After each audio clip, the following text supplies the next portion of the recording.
नमस्ते भाई, कैसे हैं आप सभी लोग। लास्ट सीरीज जो मेरी चल रही है, एंजॉय कर रहे हो बच्चों। क्या रियल नंबर तुम्हें अच्छे से आ गए? आप बोलेंगे हाँ जी सर, हमको बहुत अच्छे से आ गए। क्या आपको ट्रिग्नोमेट्री आ गई?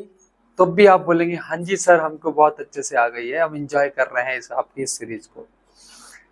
आज कितनी तारीख है बच्चों? 10 अक्टूबर शाम के 7:01 हो चुके हैं और हम आपके सामने आ चुके हैं।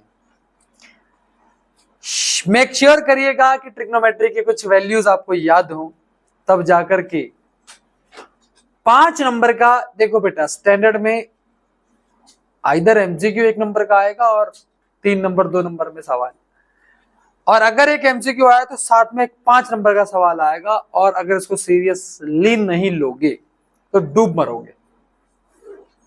ठीक है, तो चलो सेशन को स्टार्ट करते हैं बच्चों। अपने सामने एप्लीकेशंस ऑफ ट्रिग्नोमेट्री। देखो तुम्हारा भाई कितने अच्छे से पढ़ा रहा है। हमने आपको पहले ट्रिग्नोमेट्री कराई और तुरंत बाद हम आपके सामने 5 दिन के गैप के बाद लेकर आ चुके। जो बच्चा डिसिप्लिन रहेगा, डिसिप्लिन से पढ़ रहा होगा, वही टॉप करेगा। चलिए तो स्टार्ट करते हैं बच्चों आज की क्लास। और क्योंकि बच्चों, अरे मच्छर भैया हट जाओ, है ना, क्योंकि आज 10 अक्टूबर है और एप्लीकेशंस ऑफ ट्रिग्नोमेट्री। ठीक है, तो स्टार्ट करते हैं। पहले कंसेप्ट सिखाता हूं बच्चों आपको, कंसेप्ट। चलिए, तो सबसे पहले अपनी प्यारी सी कॉपी में हेडिंग बनाइएगा, प्यारा सा हेडिंग बनाइएगा, हॉरिजॉन्टल। हॉरिजॉन्टल बच्चों, जैसे मैं यहां एक प्लेटफॉर्म के ऊपर खड़ा हूं, तो इसका मतलब यह हुआ कि बच्चों मैं एक प्लेन के ऊपर खड़ा हूं, कुछ एक प्लेन के ऊपर खड़ा हूं। ये एक हॉरिजॉन्टल है बच्चों। ये क्या है? ये हॉरिजॉन्टल है। हॉरिजॉन्टल है, इसको हम प्लेन भी कह सकते हैं, इसको हम एक प्लेन भी कह सकते हैं, या फिर हम इसको बच्चों ग्राउंड भी कह सकते हैं। ग्राउंड भी कह सकते हैं। मेरी बात आपको समझ में आई कि नहीं आई? बहुत बढ़िया। अब इस ग्राउंड पे, इस प्लेन पे बच्चों एक बिल्डिंग है, एक बिल्डिंग है बच्चों, बिल्डिंग। ये रही बिल्डिंग।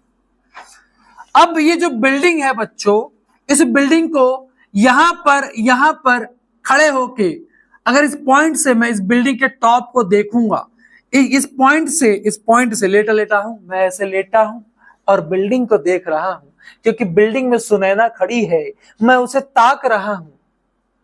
तो यहां से जब मैं उसे ताकूंगा मस्त नजरों से, तब बच्चों यहां से उस ऑब्जेक्ट नहीं बच्चों, सुनैना को जब मैं देख रहा हूं, तो मेरी नजरों से, पता नहीं उसको कहां देख रहा हूं, हाँ उसकी नजर देख रहा हूं, तो मेरी नजरों से उसकी नजरों के बीच में ये जो इमेजिनरी लाइन बनी है, इस लाइन को बोलेंगे लाइन ऑफ साइट। ठीक है बच्चों, समझ में आया? नजरों में।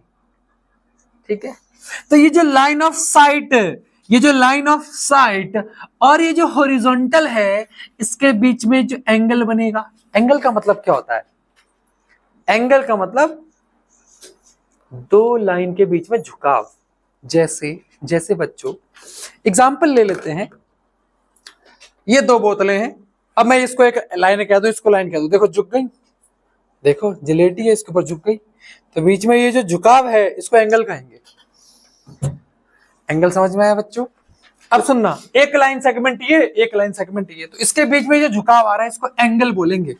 अब सुनना बहुत ध्यान से बच्चों, इसका मतलब क्या हुआ? ये जो हॉरिजॉन्टल है और ये जो लाइन ऑफ साइट है, बेस से और लाइन ऑफ साइट के बीच में जो एंगल बन रहा है, इस एंगल को हम बोलेंगे एंगल ऑफ एलिवेशन। क्या बोलेंगे? Angle of elevation. बच्चों ये बात समझ में आई? क्या बोलेंगे? Angle of elevation. Angle of elevation. तो एंगल ऑफ एलिवेशन कहां से बनता है? बेस से बनता है। डन है क्या? एंगल ऑफ एलिवेशन कहां से बनेगा? बेस से बनेगा। बहुत बढ़िया। अब सुनना मेरी बात ध्यान से, क्योंकि मैं सुनैना को देख रहा था, तब सुनैना मुझे देखेगी। देखो ध्यान से। अब ये देखो, मैं यहां खड़ा हूं, बहुत ध्यान से देखना। और सुनैना कहाँ है? इस बिल्डिंग की टॉप पे। अब सुनैना ने मुझे देखना स्टार्ट करा। सुनैना, अब देखो ना, मेरा वन साइडेड थोड़ी है, टू साइडेड है। तो सुनैना भी मुझे देख रही है। तो जब सुनैना मुझे यहां से नीचे की तरफ देखेगी तो इसका मतलब सुनैना कहाँ है? टॉप पर है। तो यहां पर सुनैना का भी तो कोई हॉरिजॉन्टल होगा। ये सुनैना का भी तो हॉरिजॉन्टल हो गया, ये सुनैना का भी तो हॉरिजॉन्टल हो गया। तो सुनैना जब मुझे देखेगी, इधर नीचे की तरफ देखेगी यहां से, तो सुनैना के हॉरिजॉन्टल और उसकी लाइन ऑफ साइट, उसकी लाइन ऑफ साइट के बीच में जो एंगल बनेगा, इस एंगल को हम कहते हैं angle of depression. Angle of depression. तो इसका मतलब sir, angle of elevation base मतलब नीचे से, ग्राउंड से बनता है, और एंगल ऑफ डिप्रेशन ऊपर से बनता है। बहुत सारे बच्चे यहाँ डाउट उनके माइंड में आएगा, और जब भी सवाल वो सॉल्व करेंगे तो बेटा वो एंगल ऑफ डिप्रेशन इसे बना देंगे, जो कि गलत है। This is naught angle of depression. Top के हॉरिजॉन्टल से, टॉप के प्लेन से लाइन ऑफ साइट के बीच में जो एंगल बनेगा उसी को बोलेंगे एंगल ऑफ डिप्रेशन। तो ये मिस्टेक नहीं करनी, ये एंगल ऑफ डिप्रेशन नहीं है, ये होता है। तो सर इससे क्वेश्चन कैसे सॉल्व हो गया? कुछ नहीं, कुछ नहीं, सुनो, 9th में पढ़ के आए हो, क्योंकि ये इसके पैरेलल है, क्योंकि ये इसके पैरेलल है। अगर ये एंगल ऑफ डिप्रेशन है, इसको मैं अगर अल्फा बोल दूं तो फिर ये भी तो अल्फा होगा। क्यों सर? क्यों सर? क्योंकि ये लाइन किसका काम कर रही है? ट्रांसवर्स लाइन का। किसका काम कर रही है? ट्रांसवर्स लाइन का। तो जब ये ट्रांसवर्सल लाइन है तो ट्रांसवर्सल लाइन के ये वाला और ये वाला एंगल क्या होते हैं? बराबर होते हैं। इनको करस्पॉन्डिंग एंगल कहते हैं। टेंशन खत्म। अगर एंगल ऑफ एलिवेशन पता है तो प्रॉब्लम ऐसे सॉल्व हो गई। लेकिन अगर एंगल ऑफ डिप्रेशन दिया है तो थोड़ा सा दिमाग लगाएंगे कि अगर ये एंगल दिया है तो इसका मतलब ये दिया है, तो यहां लेके आओ उस एंगल को, लिखो वहां पे बराबर होगा। डन है क्या? बहुत बढ़िया बच्चों, बहुत बढ़िया। तो एंगल ऑफ डिप्रेशन मैंने आपको क्या समझाया बच्चों? मैंने आपको समझाया एंगल ऑफ डिप्रेशन। मेरा बच्चा घबराएगा नहीं कभी, मेरा बच्चा क्या करेगा? समझेगा एंगल ऑफ डिप्रेशन। और मैंने आपको यहां समझाया एंगल ऑफ एलिवेशन। मैंने आपको क्या पढ़ाया यहां पर? Angle of elevation. अब मेरा बच्चा इस बात को अच्छे से समझ गया कि sir angle of elevation, angle of depression, problem कैसे सॉल्व करेंगे समझ में आ गया। बच्चों को सबसे पहले डाउट यही आता है ना? मेरे बच्चे भी ऑफलाइन में डिप्रेशन नहीं बताया, नहीं बताया, कुछ कर लोगे? कुछ ना कर पाओगे। देखो इधर करो। चलिए, समझ में आया क्या? और फिर कुछ कहते हैं फीस नहीं देंगे, मत दो, तुम पे थोड़ी चल रहे हैं। ठीक है जी, समझ में आया क्या? चलो, मजाक कर रहा हूँ, बहुत फ्रेंडली हो अपने बच्चों से, ऑफलाइन वालों से बहुत ज्यादा। ठीक है, मजे में पढ़ाता हूँ भाई। समझ में आया तुम लोग को? तुम्हें समझ में आ रहा है ना? उनको भी आता है भाई, बढ़िया बच्चे। चलो, समझ में आया बच्चों? Angle of depression, angle of elevation कर लेंगे क्या? बहुत बढ़िया। डन है? डन है क्या? डन है बच्चों, डन है बच्चों। समझ में आ गया? कोई चिंकू, टिंकू, नेहा, सुनैना, किसी को डाउट तो नहीं है बच्चों? कोई दिक्कत तो नहीं है क्या? बहुत बढ़िया भाई, मजे में पढ़ाते हैं। ठीक है, चलो चले बेटा, और कॉन्सेप्ट सीखेंगे, और कॉन्सेप्ट सीखेंगे। अब बच्चों को यहाँ डाउट आता है सर कौन सी प्रॉब्लम कब ले। तो बच्चों एक बात आओ, ओ बच्चों एक बात आओ, ओ बच्चों, साइन थीटा का रेशियो क्या होता है? P upon H. Cos theta का रेशियो क्या होता है? B upon H.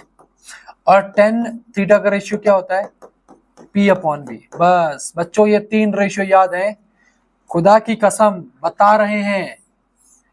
फोट डालोगे एप्लीकेशन ऑफ ट्रिग्नोमेट्री का कोई भी क्वेश्चन, 3 रेशियो याद है क्या? बहुत बढ़िया। उसके बाद और क्या क्या याद होना चाहिए बेटा? साइन 30 डिग्री की वैल्यू 1/2 याद होनी चाहिए। साइन 60 डिग्री की वैल्यू √3/2 याद होनी चाहिए। कॉस 30 डिग्री की वैल्यू √3/2 याद होनी चाहिए। कॉस 60 डिग्री की वैल्यू 1/2 याद होनी चाहिए। टेन 30 डिग्री की वैल्यू 1/√3 याद होनी चाहिए। टेन 60 डिग्री की वैल्यू √3 याद होनी चाहिए। टेन 45 डिग्री की वैल्यू 1। बच्चों, ओ बच्चों, याद है क्या बच्चों? बता दो ओ बच्चों। ठीक है बच्चों, चलिए बच्चों ये बात याद है क्या? ओके, आप कहेंगे हाँ जी सर। अब देखो ध्यान से, अब देखो ध्यान से, इतना याद है ना बेटा? चलो अब बच्चों एक आपके सामने एक रैंडमली ट्रायंगल ले लेता हूं मैं, एक ट्रायंगल ले लेता हूं कुछ इस तरीके से, इस तरीके से बच्चों, इस तरीके से मैंने आपके सामने एक ट्रायंगल ले लिया। आप बोलेंगे हाँ जी सर। अब यहां पर मैं आपके सामने क्या करता हूं, इसको ए ले लेता हूं, इसको बी ले लेता हूं, इसको सी ले लेता हूं। अब बच्चों जरा बुद्धि चलाओ, जरा बुद्धि चलाओ कि मैं आपसे बोलूं कि बेटा ये एंगल आपके सामने थीटा दिया है और मुझे इसकी वैल्यू पता है, इसकी वैल्यू पता है मुझे, इसकी वैल्यू 40 मीटर पता है और मुझे इसका पता लगाना है। तो मेरा दिमाग में ये चलेगा बच्चों, दिमाग में चलेगा कि मुझे एंगल अगर थीटा गिवन है तो इससे कंपेयर करूंगा, मुझे क्या दिया है, इस एंगल के लिए बेस गिवन है और मुझे क्या निकालना है। तो इस एंगल के लिए अगर मुझे बेस गिवन है और मुझे परपेंडिकुलर निकालना है तो उस रेशियो पे जाऊंगा जहां बेस और परपेंडिकुलर आएगा, उस रेशियो पे जाऊंगा जहां बेस और परपेंडिकुलर आएगा, विच मींस ना तो यहां जाऊंगा ना तो यहां जाऊंगा, बेस परपेंडिकुलर 10 पे आएगा। ऐसे दिमाग दौड़ाना है, ऐसे दिमाग दौड़ाना है, ऐसे बच्चों दिमाग दौड़ाना है, ऐसे दिमाग दौड़ाना है। ठीक है, बात समझ में आई क्या? क्लियर है? तो ये अब सुनो, अब और प्रैक्टिस करवाता हूं, देखो अब और कराऊंगा और समझना। अब बच्चों देखना, देखना बच्चों, अरे बेसिक स्ट्रांग करो ना, कुछ बच्चे तक कबाड़ होते हैं, बेसिक पे ध्यान देने के बजाय बकवास करते रहते हैं। अरे बेसिक समझाओ, कर लो अपना भाई, जिससे मर्जी पढ़ लो लेकिन बेसिक अच्छा करो, पहले अपना बेसिक पे काम करो बेटा। अब देखो, अब मैं आपसे बोलूं कि भैया ये मुझे गिवन है x और ये मुझे 13 सेंटीमीटर गिवन है, तो मुझे x का पता लगाना है। तब मैं क्या दिमाग लगाऊंगा, देखना बहुत ध्यान से, मुझे बेस गिवन है, थीटा के रिस्पेक्ट में बेस गिवन है और मुझे हाइपोटेनियस भी गिवन है। और बेस और हाइपोटेनियस कहां होता है, बेस हाइपोटेनियस कहां होता है, तो कौन सा रेशियो लगाऊंगा, कॉस का रेशियो लगाऊंगा। समझ में आ गया? बहुत अच्छी सी प्यारी सी बात है, आपको ये बात समझ में आ गई। डन है बच्चों, डन है, कब क्या लगाना है, डन है, डन है, डन है, डन है क्या बच्चों? बहुत बढ़िया, डन, डना, डन, डन है तो लाइक वाला बटन दबा दो फटाफट। समझ में आ रहा है?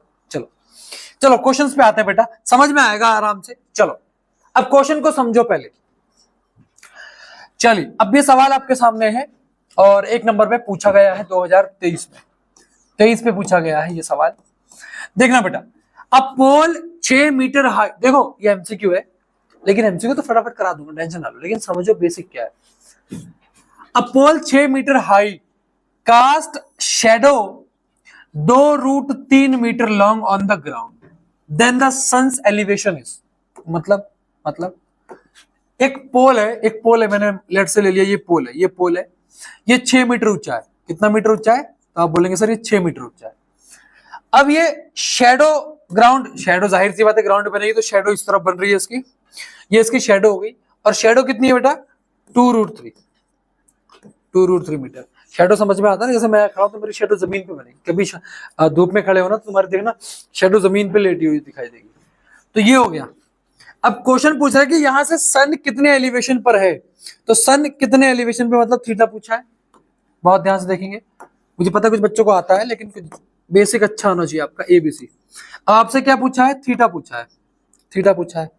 अब मुझे गिवन इस थीटा के रिस्पेक्ट में क्या गिवन है, मुझे परपेंडिकुलर गिवन है और बेस गिवन है। परपेंडिकुलर बेस किसमें होता है बेटा? चेक करेंगे, परपेंडिकुलर बेस किसमें होता है, परपेंडिकुलर बेस किसमें होता है? 10 में होता है। तो इसका मतलब यहां पर लूंगा मैं 10 का रेशियो, तो 10 थीटा, 10 थीटा बराबर परपेंडिकुलर, परपेंडिकुलर कितना गिवन है? 6 और बेस कितना गिवन है? 2√3। अब देखेंगे बहुत ध्यान से, तो 2 से कटेगा 3 बार, तो 10 थीटा क्या आ गया? 3/√3। अब एंगल निकालना है, ऐसी कोई वैल्यू होती नहीं है तो सिंप्लीफाई करेंगे। 10 थीटा बराबर 3 का मतलब होता है √3 मल्टीप्लाई √3 अपॉन में √3। ठीक है बेटा, तो यहां पे √3 से √3 कट गया, तो 10 थीटा बराबर कितना आ गया, √3। अब tan कितने डिग्री पे √3 होता है बेटा, tan कितने डिग्री पे √3 होता है, तो आप बोलोगे सर ये होता है 60 डिग्री पे। इसका मतलब इस ऑप्शन का आंसर क्या हो गया, 60 डिग्री। इसे कहते हैं बेसिक स्ट्रॉन्ग होना। अगर तुम्हें आ रहा है, जल्दबाजी बिल्कुल नहीं करनी है, बेसिक स्ट्रॉन्ग करना है। डन है, 1 2 सवाल 3 सवाल कर लोगे ना, उसके गोली बन जाओगे। डन है ना, समझ में आ रही बात है, बहुत बढ़िया। नोट करेंगे बच्चों, नोट करेंगे बच्चों, नोट करेंगे। चलिए अगला सवाल।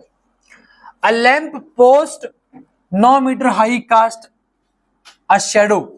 अच्छा भैया, जो लैंप पोस्ट है ना, जो लैंप है बेटा, जो लैंप है बच्चों, वो 9 मीटर ऊंची है। ठीक है, देखेंगे बहुत ध्यान से। जो लैंप है वो 9 मीटर ऊंची है और शैडो कास्ट कर रही है ये 3√3 का मीटर का। और पूछा है sun's elevation at the moment, है ना, यहां से इसका एलिवेशन पूछा है सन का। तो एलिवेशन हमेशा ग्राउंड पे बनेगा, याद रखना। तो अब इस थीटा के रिस्पेक्ट में मुझे परपेंडिकुलर गिवन है और बेस गिवन है। तो परपेंडिकुलर अपॉन में बेस किसमें होता है, अब बेस अपॉन परपेंडिकुलर ले लो, चाहे परपेंडिकुलर अपॉन बेस ले लो, तो ये किसमें होता है, तो आप बोलोगे सर 10 में होता है। तो 10 का थीटा ले लिया मैंने। ठीक है, समझ में आया, समझ में आया ना, ओके। अब परपेंडिकुलर का मतलब क्या हुआ, 9, और बेस का मतलब क्या हुआ, 3√3। तो यहां से कटेगा 3 बार, तो इसका मतलब tan थीटा की वैल्यू कितनी आ गई, 3/√3। अभी समझाया, √3 3 का मतलब क्या है, √3 मल्टीप्लाई √3 अपॉन में √3। तो √3 से √3 कट गया, आंसर आएगा √3। tan कितने डिग्री पे √3 होता है बेटा, tan कितने डिग्री पे √3 होता है, 30 पे भी नहीं होता, 90 पे भी नहीं होता, 45 पे भी नहीं होता, 60 डिग्री पे होता है। और ये इस क्वेश्चन का क्या हो जाएगा, आंसर हो जाएगा। डन है बच्चों, समझ में आ गई बात है, पक्की बात है क्या, बहुत बढ़िया, बहुत बढ़िया है बच्चों, समझ में आ रही है ना, ओके। चलो अगले क्वेश्चन पे आते हैं। A tree cast a shadow 7 meter long on the ground. एक ट्री होगा भैया, कुछ इस तरह का ट्री होगा, हरा कलर का ट्री होता है ना, तो हरे कलर से बनाता हूँ। एक हरे कलर का ट्री होगा इस तरीके से, हरे मतलब उसके पत्ते हरे होते हैं यार, ना ट्री। अब ये 7 मीटर लंबा ग्राउंड पे शैडो बना रहा है, तो 7 मीटर लंबा इधर से इसने ग्राउंड पे शैडो बना दिया। डन है यहाँ तक, आप बोलेंगे हाँ जी सर यहाँ तक कंप्लीट है। उसके बाद when the angle of the elevation of the sun is 45 degree. Okay, तो इसका मतलब यहाँ जो एलिवेशन है सन का वो है 45 डिग्री का। ठीक है, उसने क्या पूछा है, हाइट ऑफ द ट्री। तो हाइट ऑफ द ट्री का मतलब क्या हुआ, ये x मान ली मैंने, और मुझे x की वैल्यू निकालनी है। ठीक है, तो अब सुनना मेरी बात ध्यान से, इसको नाम देता हूं मैं ABC। ठीक है बेटा, अब 45 डिग्री है, इसके लिए परपेंडिकुलर ये है, बेस ये है, तो इसका मतलब 10 लूंगा। तो 10 45 बराबर x/7, क्योंकि 10 45 परपेंडिकुलर ये बेस ये, 10 45 की वैल्यू 1 होती है, बराबर x/7, 7 की क्रॉस मल्टीप्लाई कर दो, तो यहां से x की वैल्यू कितनी आ जाएगी, 7। यानी कि हाइट ऑफ द ट्री क्या है, 7 है। हाइट ऑफ द ट्री क्या है, 7 है, यानी कि ऑप्शन नंबर सी इसका आंसर हो जाएगा। ठीक है, जब 1 2 बार प्रैक्टिस कर लोगे, बिना पेन उठाए इस क्वेश्चन को सॉल्व कर लोगे। ठीक है, समझ में आई बच्चों, डन है क्या, बहुत बढ़िया। आओ, a vertical pole of a length 7.5 meter cast shadow 5 meter long on the ground, and at the same time the tower cast a shadow 24 meter than the height of the tower is। पेन में होना है सवाल में, देखो भैया इसका अगर 2.5 गुना हो रहा है तो यहाँ भी 2.5 गुना होगा। मैंने इसको बहुत बार घुमाया, शॉर्ट्स अगर देखते हैं मेरी, अगर आप लोग, तो मैंने शॉर्ट्स में भी इसको करा रखा है। ठीक है, बहुत अच्छे से एक्सप्लेनेशन कराऊंगा मैं इसका, बहुत ध्यान देखना। ऐसे सवाल बड़े इंपॉर्टेंट होते हैं बच्चों। एक बार क्वेश्चन को रीड कर लो बड़े अच्छे से, तब तक मैं पानी पी लेता हूँ। कुछ बच्चे कहते हैं मास्टर तुम पानी बहुत पीते हो। हाँ तो पियेंगे भैया, फ्री में मिल रहा है, क्या करें।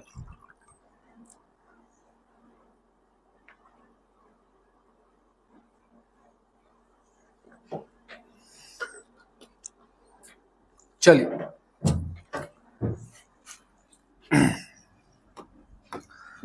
a vertical pole of a length 7.5 meter cast a shadow 5 meter long on the ground। तो जो पोल है वो है 7.5 मीटर लंबा और शेडो बना रहा है 5 meter long on the ground.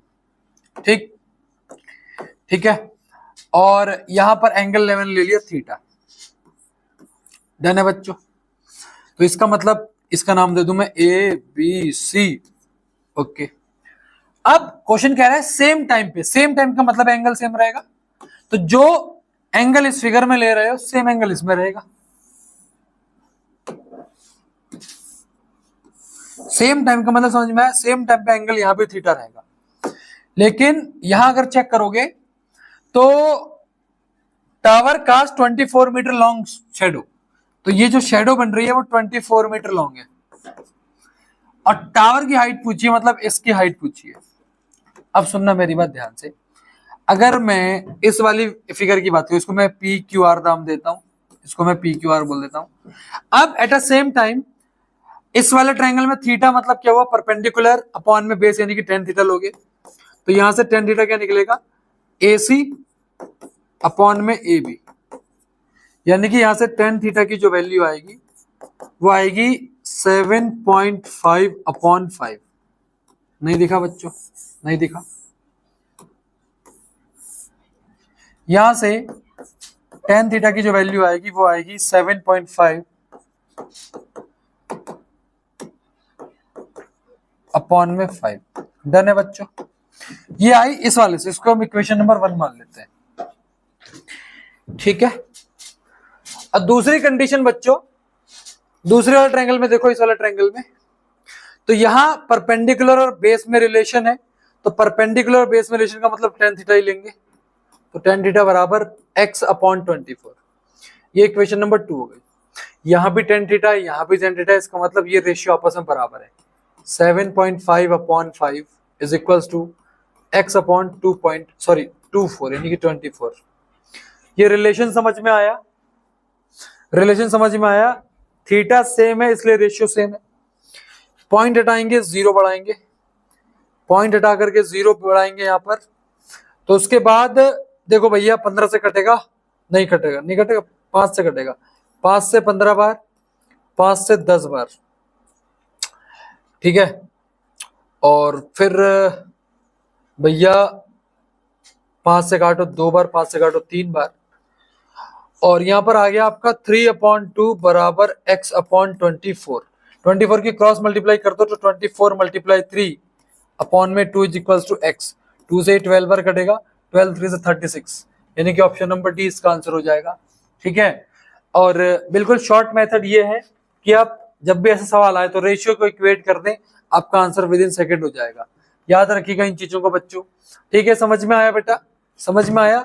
जब टाइम सेम रहेगा तो रेशियो सेम रहेंगे, याद रखना इस चीज को। चलो अगले सवाल पे आते हैं बेटा। चलो, from a point on the ground which is 30 meter away from the foot of a vertical tower, the angle of the elevation of the top of the tower is found to be 60 degree। ठीक है, the height of the tower is, पहले खुद से solve करेंगे ऐसे questions को, है ना बेटा, खुद से सॉल्व करेंगे पहले ऐसे क्वेश्चन को। चलिए, क्या कह रहा है, from a point on the ground. ठीक है, एक ग्राउंड पे एक पॉइंट होगा कुछ इस तरीके से, which is 30 meter away from the foot of the vertical tower. तो टावर से ये 30 मीटर दूर है, टावर से ये आपका 30 मीटर दूर है। ठीक है बच्चों, डन है। और यहाँ पर टावर कुछ इस तरीके से खड़ा होगा। The angle of the elevation of the top of the tower is found to be 60 degree. तो एंगल ऑफ एलिवेशन जो बन रहा है वो 60 डिग्री बन रहा है। क्वेश्चन ने पूछा है टावर की हाइट बताओ, तो टावर की हाइट को हम क्या मान लेते हैं, x मान लेते हैं। ठीक है, तो यहां पर अगर हम इसको ट्रायंगल ABC ले लें, रिलेशन किसमें किसमें दिया है, परपेंडिकुलर और बेस में। परपेंडिकुलर बेस किसमें होता है, 10 में होता है, तो 10 60 बराबर x अपॉन में 30। 10 60 की वैल्यू √3 होती है, तो √3 is equals to x upon 30। x की वैल्यू निकालनी है तो √3 की 30 से मल्टीप्लाई हो जाएगी, यानी कि 30 √3 इस क्वेश्चन का आंसर हो जाएगा, यानी कि ऑप्शन नंबर बी हो जाएगा। बच्चों डन है क्या, बच्चों डन है, बच्चों डन है, डन है क्या, बहुत बढ़िया बच्चों। चलिए आइए बच्चों इसे देखते हैं। देखो, at some time of the day the length of the shadow of a tower, the length of the shadow of a tower is equal to its height. इसका मतलब यहां पर टावर की हाइट और शेडो दोनों इक्वल है, tower की height और शेडो दोनों इक्वल है। सन का एल्टीट्यूड पूछा है, मतलब यहाँ से एंगल ऑफ एलिवेशन कितना बन रहा है, थीटा बन रहा है, ठीक है। अब अगर दोनों इक्वल है तो इसको मतलब ये भी एक्स होगा, ये भी एक्स होगा, तो यहाँ पे नाम देता हूं मैं इसको ए बी सी। अब रिलेशन किस किस में दिया है, परपेंडिकुलर और बेस में। परपेंडिकुलर के बेस किस में होता है, टेन में होता है, तो टेन थीटा बराबर एक्स अपॉन में एक्स, ठीक है, क्योंकि ये बेस है, परपेंडिकुलर एक्स है, तो एक्स एक्स कट गया, टेन थीटा बराबर कितना आ गया, वन। टेन थीटा वन कब होता है, तो 45 डिग्री पे होता है। इस क्वेश्चन का आंसर हो जाएगा। इसकी ट्रिक ये है, जब भी दोनों चीजें सेम दी हो, बेस और बेस मतलब पॉइंट, कोई जो पॉइंट है ग्राउंड पे वो हाइट के अगर इक्वल है तो हमेशा एंगल 45 डिग्री आएगा। बात समझ में आ गई। और जब भी एंगल 45 डिग्री होगा तो इसका मतलब किसी भी जो भी बिल्डिंग दी है, जो भी वहां पर टावर दिया है, उसकी हाइट हमेशा बेस के इक्वल होगी। यहाँ तक डन है पूरी बातें, पक्की बात। चलो आगे बढ़ते हैं। आई इस सवाल को देखेंगे। अच्छा ये सवाल, अच्छा बच्चों एमसीक्यू हमने बहुत कर लिए, देखो ज्यादा लंबा चैप्टर है भी नहीं, ठीक। 5 नंबर का एक सवाल आएगा, जिंदगी लिए डूबेगा तुम्हारी। अगर 100 में से 100 आने भी होंगे तो 5 नंबर रुक सकते हैं, ठीक है, अगर आपने इनफ प्रैक्टिस नहीं करी है। तो मेरा मानना यह है कि इस चैप्टर से आप एनसीईआरटी कर लें, इच्छा है आपकी। मेरी 12 स्लाइड से 22-23 स्लाइड दिए मैंने आपको। क्लास लेने के बाद इसको 2-3 बार रिकैप, 2-3 बार या तो वीडियो से देख लेना। और मेरा मानना यह है कि वीडियो को एक ही बार देखना चाहिए, 2-3 बार मत देखने आओ। जो 2-3 बार देख रहा गधा है, ठीक है, क्यों गधा है भैया, सेल्फ प्रैक्टिस करो। आप किसी से भी पढ़ रहे हो, चाहे ऑफलाइन पढ़ रहे हो चाहे ऑनलाइन पढ़ रहे हो ना, तो जरा खुद सोचो ना, आप अपने दिमाग पे जोर डालो कि आप ऑनलाइन भी पढ़ रहे हो, ऑफलाइन कोचिंग भी लगा रखी है आपने, आप स्कूल में भी पढ़ रहे हो, 3 जगह पढ़ने के बाद भी आपको चीजें नहीं आ रही हैं, तो दैट मीन्स कि किसी टीचर में डिफॉल्ट नहीं है, डिफॉल्ट आप में है। आप उस पर सुधार करें, आप सेल्फ प्रैक्टिस करके करें, ठीक है। ये एक बहुत अच्छा तरीका होता है, मतलब मैथमेटिक्स में सुधार कर देगा, ठीक है। तो इस क्वेश्चन को अच्छे से रीड करेंगे। कितने नंबर का पूछा है सीबीएसई ने, 5 नंबर का पूछा है, तो इसका मतलब इस क्वेश्चन में जान तो है भैया, ठीक है। चलिए, a pole 6 metre high is fixed on the top of a tower.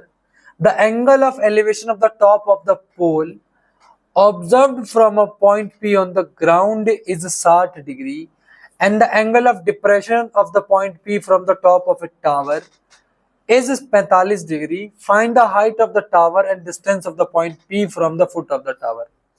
ठीक है बच्चों, तो अगर आप मुझे इजाजत दें तो पहले मैं इजी सवाल करा दूं आप लोगों को, एकदम से डर ना लगे आप लोगों को, थोड़ा सा इजी हो जाए, एकदम से लेवल अप हो गया यहाँ पर, ठीक है। चलिए मैं पहले इजी देख लेता हूँ ना, कहाँ पर पहले आपको इजी सवाल मैं करवा देता हूँ, ठीक। चलो ये पहले कर लो, ठीक है, ये कर लो पहले। अच्छा ये भी थोड़ा टफ हो जाएगा आपके लिए, मैंने आज थोड़े क्वेश्चन आगे पीछे लगा दिए, ठीक है। एकदम से टफ कर दिए मैंने, एकदम से ये टफ हो गए हैं सारे के सारे, है भाई, सभी टफ कर दिए यार। चलो कोई नहीं, छोड़ो, इसे कर लेते हैं पहले, सब टफ हो जाएंगे ना तो यार कोई बात नहीं, डरो मत बच्चों, देखो डरो मत, पहली बार कर रहे हो ना, पहली बार कर रहे हो, डरो मत आप, बस जुड़े रहो मेरे साथ। आओ क्वेश्चन रीड करो। A tree breaks due to storm and the broken part bend so that the top of a tree touches the ground, making an angle of 30 degree. Angle of 30 degree with it. The distance between the foot of the tree to the point where the top touches the ground is 8 meter. Find the height of the tree. अब समझना है, पहले question, पहली line को read करो। क्या कह रही है, a tree break down due to the storm. अब मान लो एक पेड़ होगा कुछ इस तरीके का, अब वो जब आंधी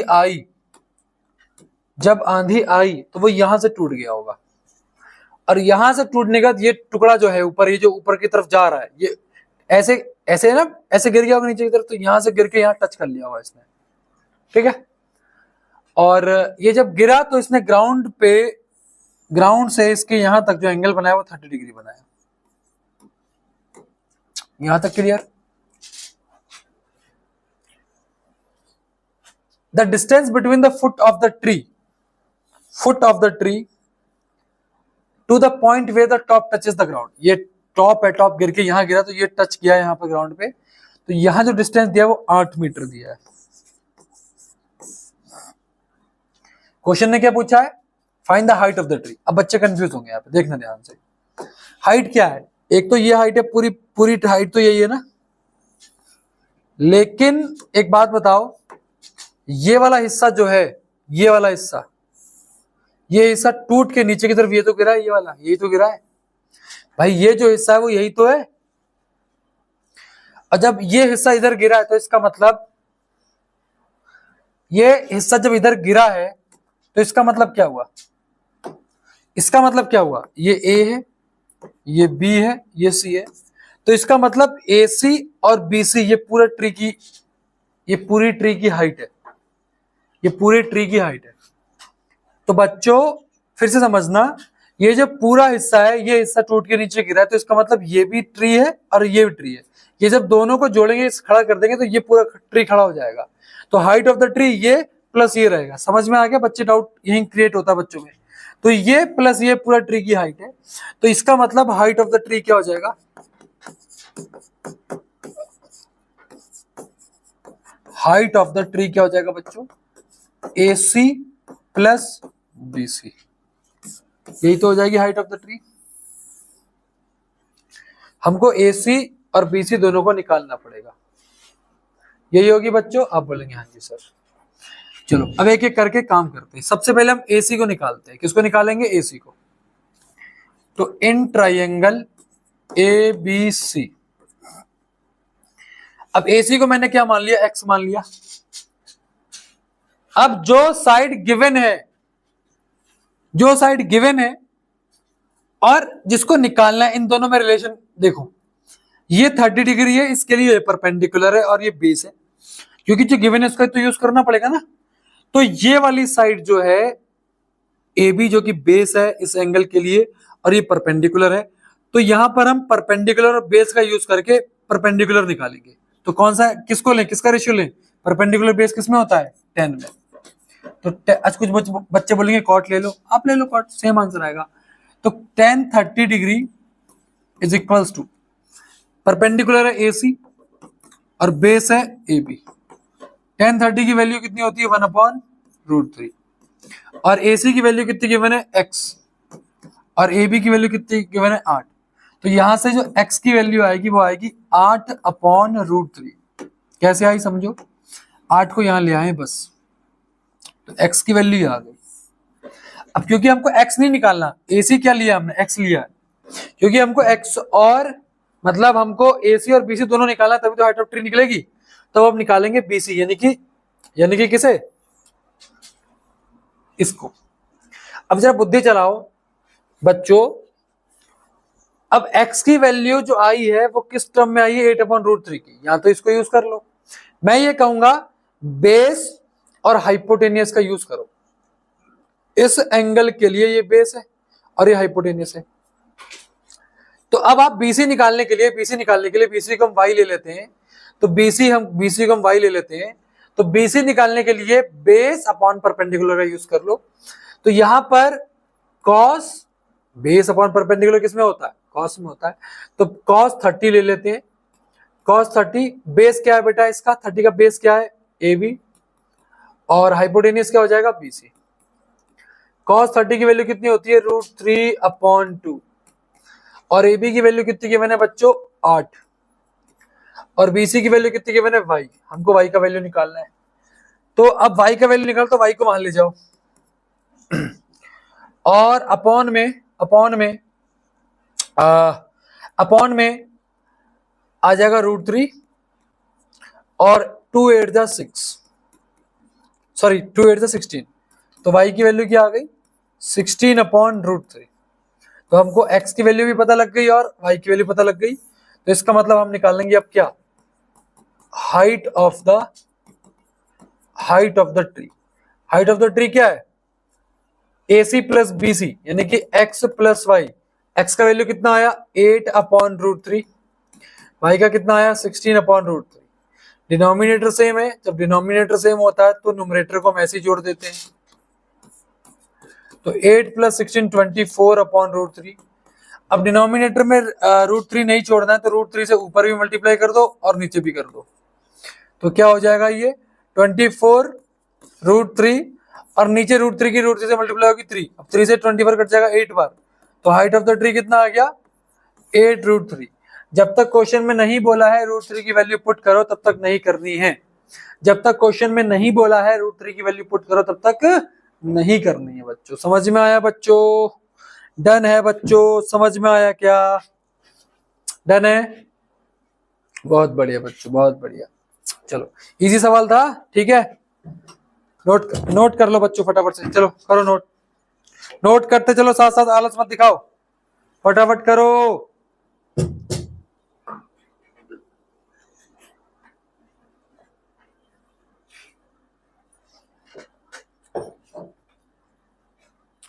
चलिए आगे बढ़े क्या बच्चों? आगे बढ़े क्या? चलिए आइए।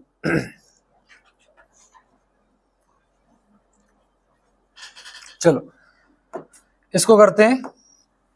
From the top of a 7 metre high building, एक 7 मीटर ऊंची बिल्डिंग होगी, the angle of the elevation of a top of a cable tower. देखो दो चीजें, एक बिल्डिंग है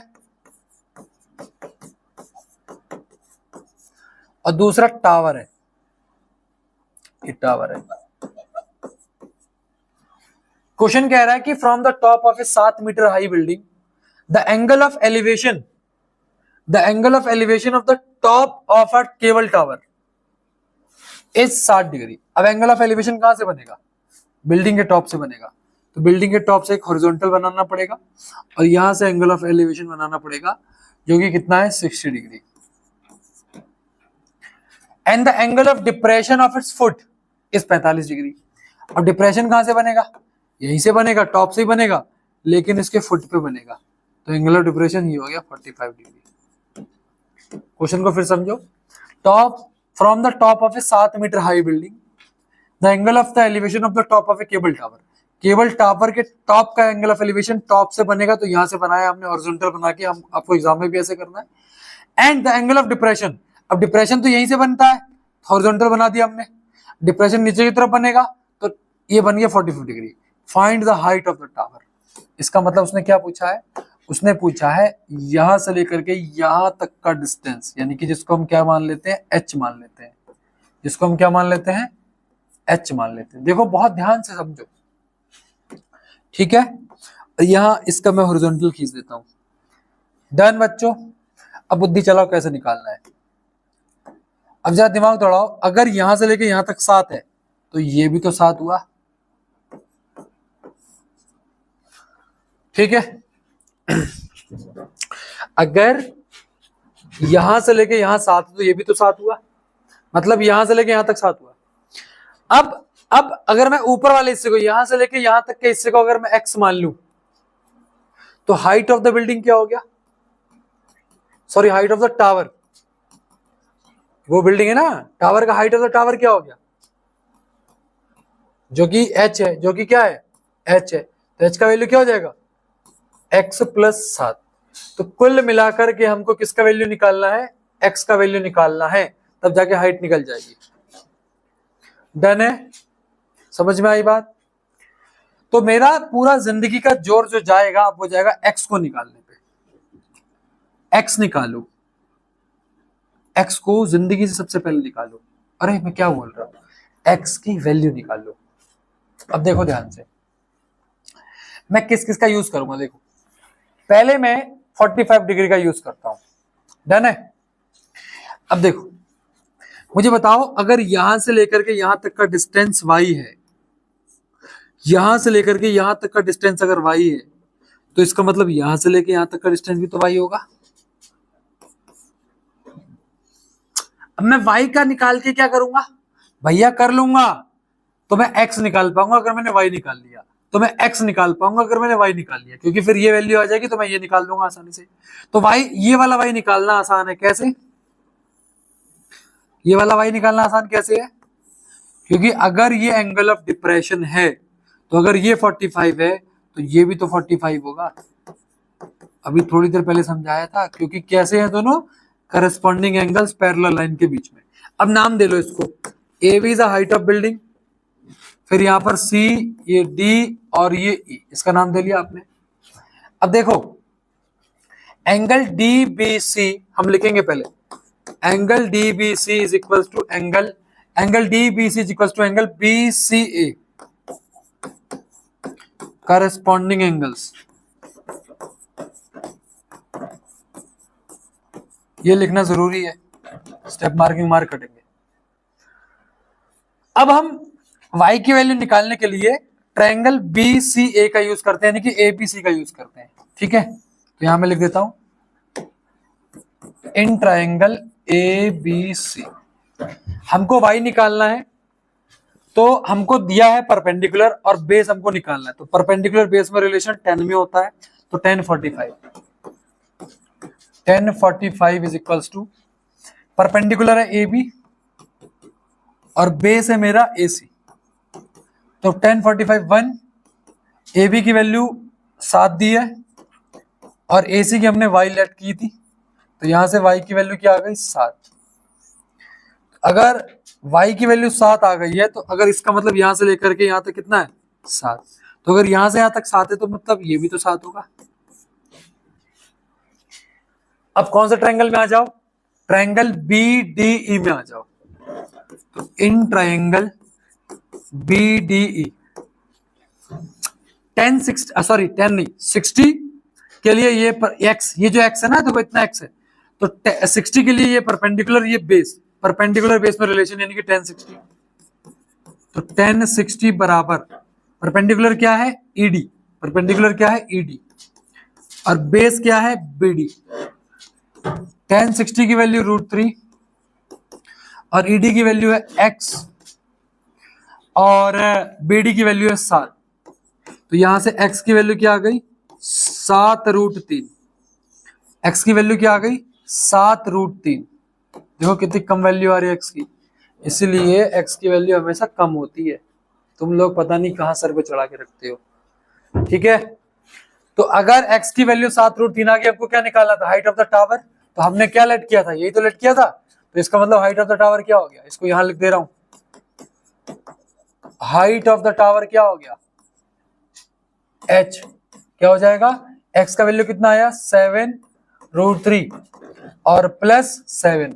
अब इसको ऐसे ले लो, 7 कॉमन ले लो, तो आंसर आएगा √3 + 1, ये आंसर हो जाएगा 7√3 + 1। यहाँ पर √3 की वैल्यू नहीं पुट करूंगा क्योंकि नहीं बोला है, जरा दिमाग मत लगाओ अपना, जो बोला है वैसे कर लो, ठीक है बच्चों। जब क्वेश्चन ने बोला है √3 की वैल्यू पुट करो तभी पुट करनी है, अन्यथा सिंप्लीफाई वर्जन ये हो जाएगा। ज्यादा दिमाग मत दौड़ाओ, कैलकुलेशन नहीं कर पाओगे, इतना ही छोड़ दो। पूरे नंबर मिलेंगे, नहीं मिले मैं हूं, अरे मिलेंगे, कैसे नहीं मिलेंगे, है ना। चलो डन है।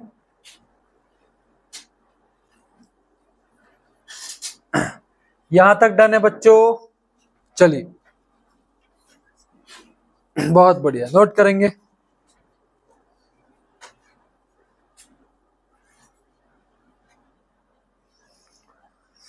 तो कर लिया यहां तक अपन ने, ठीक है बेटा। चलिए ये भी हो गया, आ जाओ धीमे धीमे करके, धीमे धीमे से आगे बढ़ेंगे, ठीक है। इसको भी कर दें, चलो आओ कर देंगे, आ जाओ आ जाओ। क्वेश्चन रीड करो बड़े अच्छे से, ठीक है बच्चों। अ tower stands vertically on the ground, ठीक है। एक टावर वर्टिकली ग्राउंड पे खड़ा है, तो हमने टावर बना दिया इस तरह से। From a point on the ground which is 15 metre away from the foot of the tower, tower से 15 मीटर दूर एक ग्राउंड पे पॉइंट है, इसको P नाम देता हूं। The angle of the elevation of the top of the tower is found to be 60 degree, तो इसका जो एंगल ऑफ एलिवेशन बन रहा है वो 60 डिग्री बन रहा है। और कितने मीटर दूर था, 15 मीटर दूर था ये, ठीक है। Okay, find the height of the tower, बहुत इजी सवाल है, देखो इजी से करके कराऊंगा मैं आपको। P Q R, हम लेट कर लेते हैं, let the height of the tower, let the height of the tower be x, क्या लेट कर लेते हैं x लेट कर लेते हैं। तो इसका मतलब R से लेके Q तक की डिस्टेंस हमने x लेट कर ली, ठीक है बेटा, बेटा एक सेकेंड ना,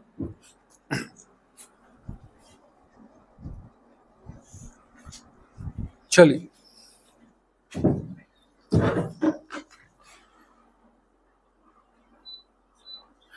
ऐसे ठंडा नहीं कर रहा है यार,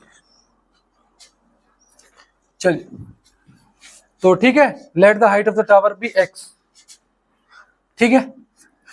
तो यहां पर देखो ये 60 है, ये परपेंडिकुलर है, ये बेस है, तो परपेंडिकुलर बेस का रिलेशन 10 में निकलता है, तो हम 10 60 लेंगे। परपेंडिकुलर क्या है QR और बेस क्या है QP। 10 60 की वैल्यू होती है √3, QR की वैल्यू कितनी दी है x दी है और QP की वैल्यू 15 दी है, तो x की वैल्यू कितनी आ गई 15 √3 मीटर, ठीक है। तो यहां से टावर की हाइट भी आ गई हमारी, टावर की हाइट, यानी कि height of the tower is 15 √3 metre. Done है बच्चों, इजी सवाल था क्या, समझेंगे बड़े आराम से, बड़े इजी से कराएंगे आपको शुरू शुरू में, फिर एकदम से मैक्सिमम लेवल तक ले जाऊंगा, बस जुड़े रहना लास्ट तक, बच्चों जुड़े रहना लास्ट तक, ठीक है। बहुत बढ़िया, अपना कॉन्फिडेंस बनाए रखो। चलो आ जाओ, आइए, ये देखो कितना बढ़िया सवाल है, देखो है बढ़िया। The shadow of a tower standing on a level ground is found to be 60 metre longer। समझो सवाल को ध्यान से। The shadow of a tower standing on a level ground is found to be 60 metre longer when the sun altitude is 30 degree then when it was 60 degree। देखो कितना confusion वाला सवाल है। 40 metre longer when the sun's altitude is 30 metre, ठीक है। अच्छा मैं गलत पढ़ देता हूँ कभी कभी, दोबारा पढ़ देता हूं, देखना ध्यान से, होता है यार। The shadow of a tower standing on a level ground is found to be 40 metre longer when the sun's altitude is 30 degree then when it was 60 degree. Find the height of the tower and the length of the original shadow. कितने number में पूछा है, CBSE ने यहां पर 5 number में पूछा है, इसलिए ऐसे सवाल देता है वो, ठीक है बच्चों, समझ में आया क्या। चलो तो समझ जाता हूं आपको, देखना ध्यान से। एक टावर है बेटा कुछ इस तरीके का, एक टावर है, एक टावर है बच्चों कुछ इस तरीके से, और इसकी मान लो एक शेडो गिर रही होगी कुछ ऐसे, ठीक है। और जब ऐसे शेडो इसकी गिर रही थी तब इसका एंगल था 60 डिग्री, देखो वॉज लिखा है था, तब इसका एंगल क्या था 60 डिग्री। तो यहां से यहां तक शेडो जो एक्स मीटर मान लिया मैंने, और तब इसका जो एंगल था वो था 60 डिग्री। डन है क्या। लेकिन जब बच्चों इसका एंगल जो है वो 60 से 30 बन जाएगा तो इसकी जो शेडो है, तो इसको जो शेडो है वो 40 मीटर लॉन्गर हो जाएगी। इसका मतलब यहां से लेकर के यहां तक जो डिस्टेंस दे रखी है शेडो की वो 40 मीटर लंबी दे रखी है, और तब जो एंगल था इसका, जो एंगल है इसका वो कितना है 30 डिग्री। एंगल कितना है 30 डिग्री। फिर से समझेंगे, मतलब पहले इसकी शेडो थी तब उसका एंगल था 60 डिग्री, लेकिन जैसे ही एंगल 60 से 30 हुआ तो इसकी शेडो हो गई 40 मीटर, ज्यादा हो गई पहले से, 40 मीटर पहले से ज्यादा हो गई। और पूछा क्या है उसने, length of the original shadow मतलब एक्स की वैल्यू पूछी है, और हाइट ऑफ द टावर भी पूछा है। बहुत अच्छा सवाल था, सीबीएसई ने पूछा है इसको, मजे आ गए सवाल में। तो ए बी सी डन है बच्चों, बहुत ध्यान देखना। अब देखो मैं यहां पर लेट करता हूं, let the height of the tower, height of the tower, tower, ठीक है। Let the height of the tower be X metre, sorry X नहीं वाई ले लेंगे क्योंकि मैंने एक्स ऑलरेडी यहां पर एक चीज ले ली है, वाई मीटर, यानी कि यहां से लेकर के यहां तक कितना है वाई, और and the length of, and the length of original, original shadow be X metre, ठीक है। तो let the length of the original shadow be x metre. यहां तक डन है। अब भैया सबसे पहले हम किसको निकाल सकते हैं? सबसे पहले हम निकाल सकते हैं, किसी को एकदम से निकाल सकते, लेकिन एक रिलेशन बना सकते हैं। देखना ध्यान से, अगर मैं यहाँ पर ए बी सी और इसको नाम दे दूं डी, तो अगर मैं ट्रायंगल पे फोकस करूं ए डी सी पे, इन ट्रायंगल ए डी सी पे, तो यहाँ रिलेशन बनेगा एक्स और वाई में। तो 60 के लिए ये परपेंडिकुलर, ये बेस, तो यहाँ पे मैं tan 60 ले लेता हूँ। tan 60 बराबर ये परपेंडिकुलर यानी कि AC और बेस यानी कि AD। ठीक है, अब tan 60 की वैल्यू कितनी होती है बेटा? √3, और AC कितना है आपका y, ठीक है, और AD कितना है आपका x। ठीक है, तो यहां से x की वैल्यू कितनी आ रही है? यहां से x की वैल्यू क्या आ रही है? सॉरी, यहां से √3x बराबर कितना आ रहा है? y, यानी कि हमको यहां से किसकी वैल्यू मिल गई? y की वैल्यू मिल गई। समझ में आ गया? हमको यहाँ पर एक रिलेशन मिल गया x और y में। डन है क्या? डन है बच्चों, समझ में आया क्या? बहुत बढ़िया, इंपॉर्टेंट सवाल है। ठीक है, ऐसे सवाल आएंगे आपके एग्जाम में। अब दूसरा ट्रायंगल ले लो ए बी सी। तो यहां पर अगर आप दूसरा ट्रायंगल लेंगे तो in triangle A B C, triangle ABC ले लो आप। और जब आप ट्रायंगल एबीसी लोगे तो यहां पर 30 डिग्री के लिए ये परपेंडिकुलर है, ये बेस है, 30 के लिए ये परपेंडिकुलर है। तो यहां पर और बेस यानी कि tan 30 बराबर परपेंडिकुलर कितना है बेटा? AC है, और बेस कितना है आपका? AB है, AB। अब आपको कि सर AB की लेंथ तो नहीं दी है, बिल्कुल दी है बेटा। AB की लेंथ x + 40 है। कितनी है? x + 40 है बच्चों। कितनी है? x + 40। तो tan 30 की वैल्यू होती है 1/√3। ठीक है, और AC की वैल्यू कितनी दी है? y, और AB की वैल्यू कितनी आई है हमारी? x + 40। x + 40 राइट है बच्चों? राइट है बच्चों, राइट है क्या? बहुत बढ़िया। तो यहाँ क्या करेंगे हम? क्रॉस मल्टीप्लाई कर दो। तो यहाँ x + 40 बराबर √3y, और y की वैल्यू कितनी है? √3x। तो वैल्यू ऑफ y बराबर √3x पुट करेंगे यहाँ पर, तो ये हो जाएगा x + 40 बराबर √3, और y की जगह पे आ जाएगा √3x। डन है बच्चों? डन है बच्चों? डन है क्या? चलो इधर मैं इधर सॉल्व कर देता हूं। तो √3 × √3x कितना हो जाएगा? 3x। तो x + 40 बराबर √3 × √3 क्या होता है? 3 × x यानी कि 3x। ठीक है, अब इधर रहने दो 40 को, तो 3x - x, 3x - x कितना हो गया? 2x। तो 40 बराबर 2x। तो यहां से x की वैल्यू कितनी आ गई? 20 मीटर। x की वैल्यू कितनी आ गई? 20 मीटर, यानी कि हमारा क्या निकल गया? ओरिजिनल शैडो निकल गया। तो हमारा क्या निकल गया यहाँ पर? Original shadow. ओरिजिनल शैडो यानी कि x लिया था हमने, ये कितना आ गया? 20 मीटर। ठीक है, हमसे और क्या पूछा था उसने? हमसे पूछा था हाइट ऑफ द टावर। तो निकाल देंगे भैया, हाइट ऑफ द टावर यानी कि किसकी वैल्यू निकालनी है? y की, है ना? तो हाइट ऑफ द टावर क्या हो जाएगा? Height of the tower, height of tower क्या हो जाएगा? y की वैल्यू क्या है? √3 × x। तो y की वैल्यू आ जाएगी √3 × 20, यानी कि y की वैल्यू आ गई 20√3। कितनी आ गई बच्चों? 20√3। कितनी आ गई? 20√3। अब देखो 5 नंबर का सवाल है, उसने बोला √3 की वैल्यू पुट करो 1.73। ठीक है, तो यहाँ पुट करके दिखा दे रहा हूँ, देखना ध्यान से। देखो बच्चों ध्यान से, मजे आ रहे हैं सवालों में कि नहीं? बहुत बढ़िया। तो y की वैल्यू आई है 20√3, जो कि आपकी हाइट ऑफ टावर मानी थी हमने। तो 20√3 की वैल्यू है 1.73। तो जब इसको मल्टीप्लाई करोगे तो मल्टीप्लाई करके चेक करना, 34.60 लगभग आएगा। ठीक है, 34.60 लगभग आएगा, और यही इस क्वेश्चन का क्या है? आंसर है। ठीक है, यही इस क्वेश्चन का क्या है? आंसर है। यही हाइट ऑफ द टावर है। डन है बच्चों? यही क्या है? Height of the tower. यही क्या है? Height of the tower. Done है बच्चों? डन है क्या? बहुत बढ़िया, समझ में आया ना? बहुत बढ़िया, नोट करेंगे।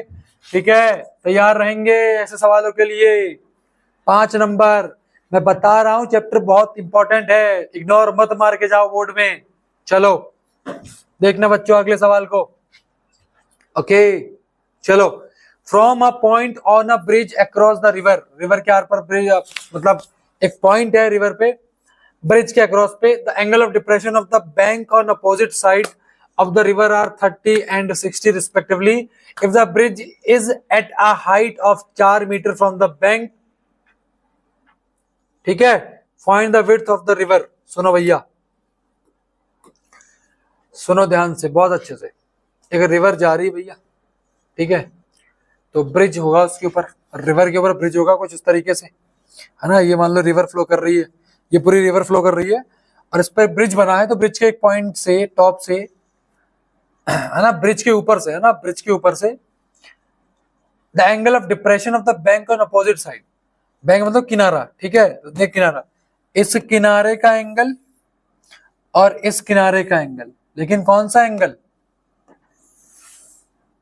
कौन सा वाला एंगल, ऊपर नीचे क्या,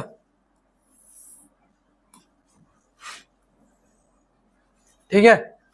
अब एंगल है डिप्रेशन का, तो भैया ऊपर आपको हॉरिजॉन्टल बनाना पड़ेगा, हॉरिजॉन्टल बनाओ कुछ इस तरीके से, ठीक है।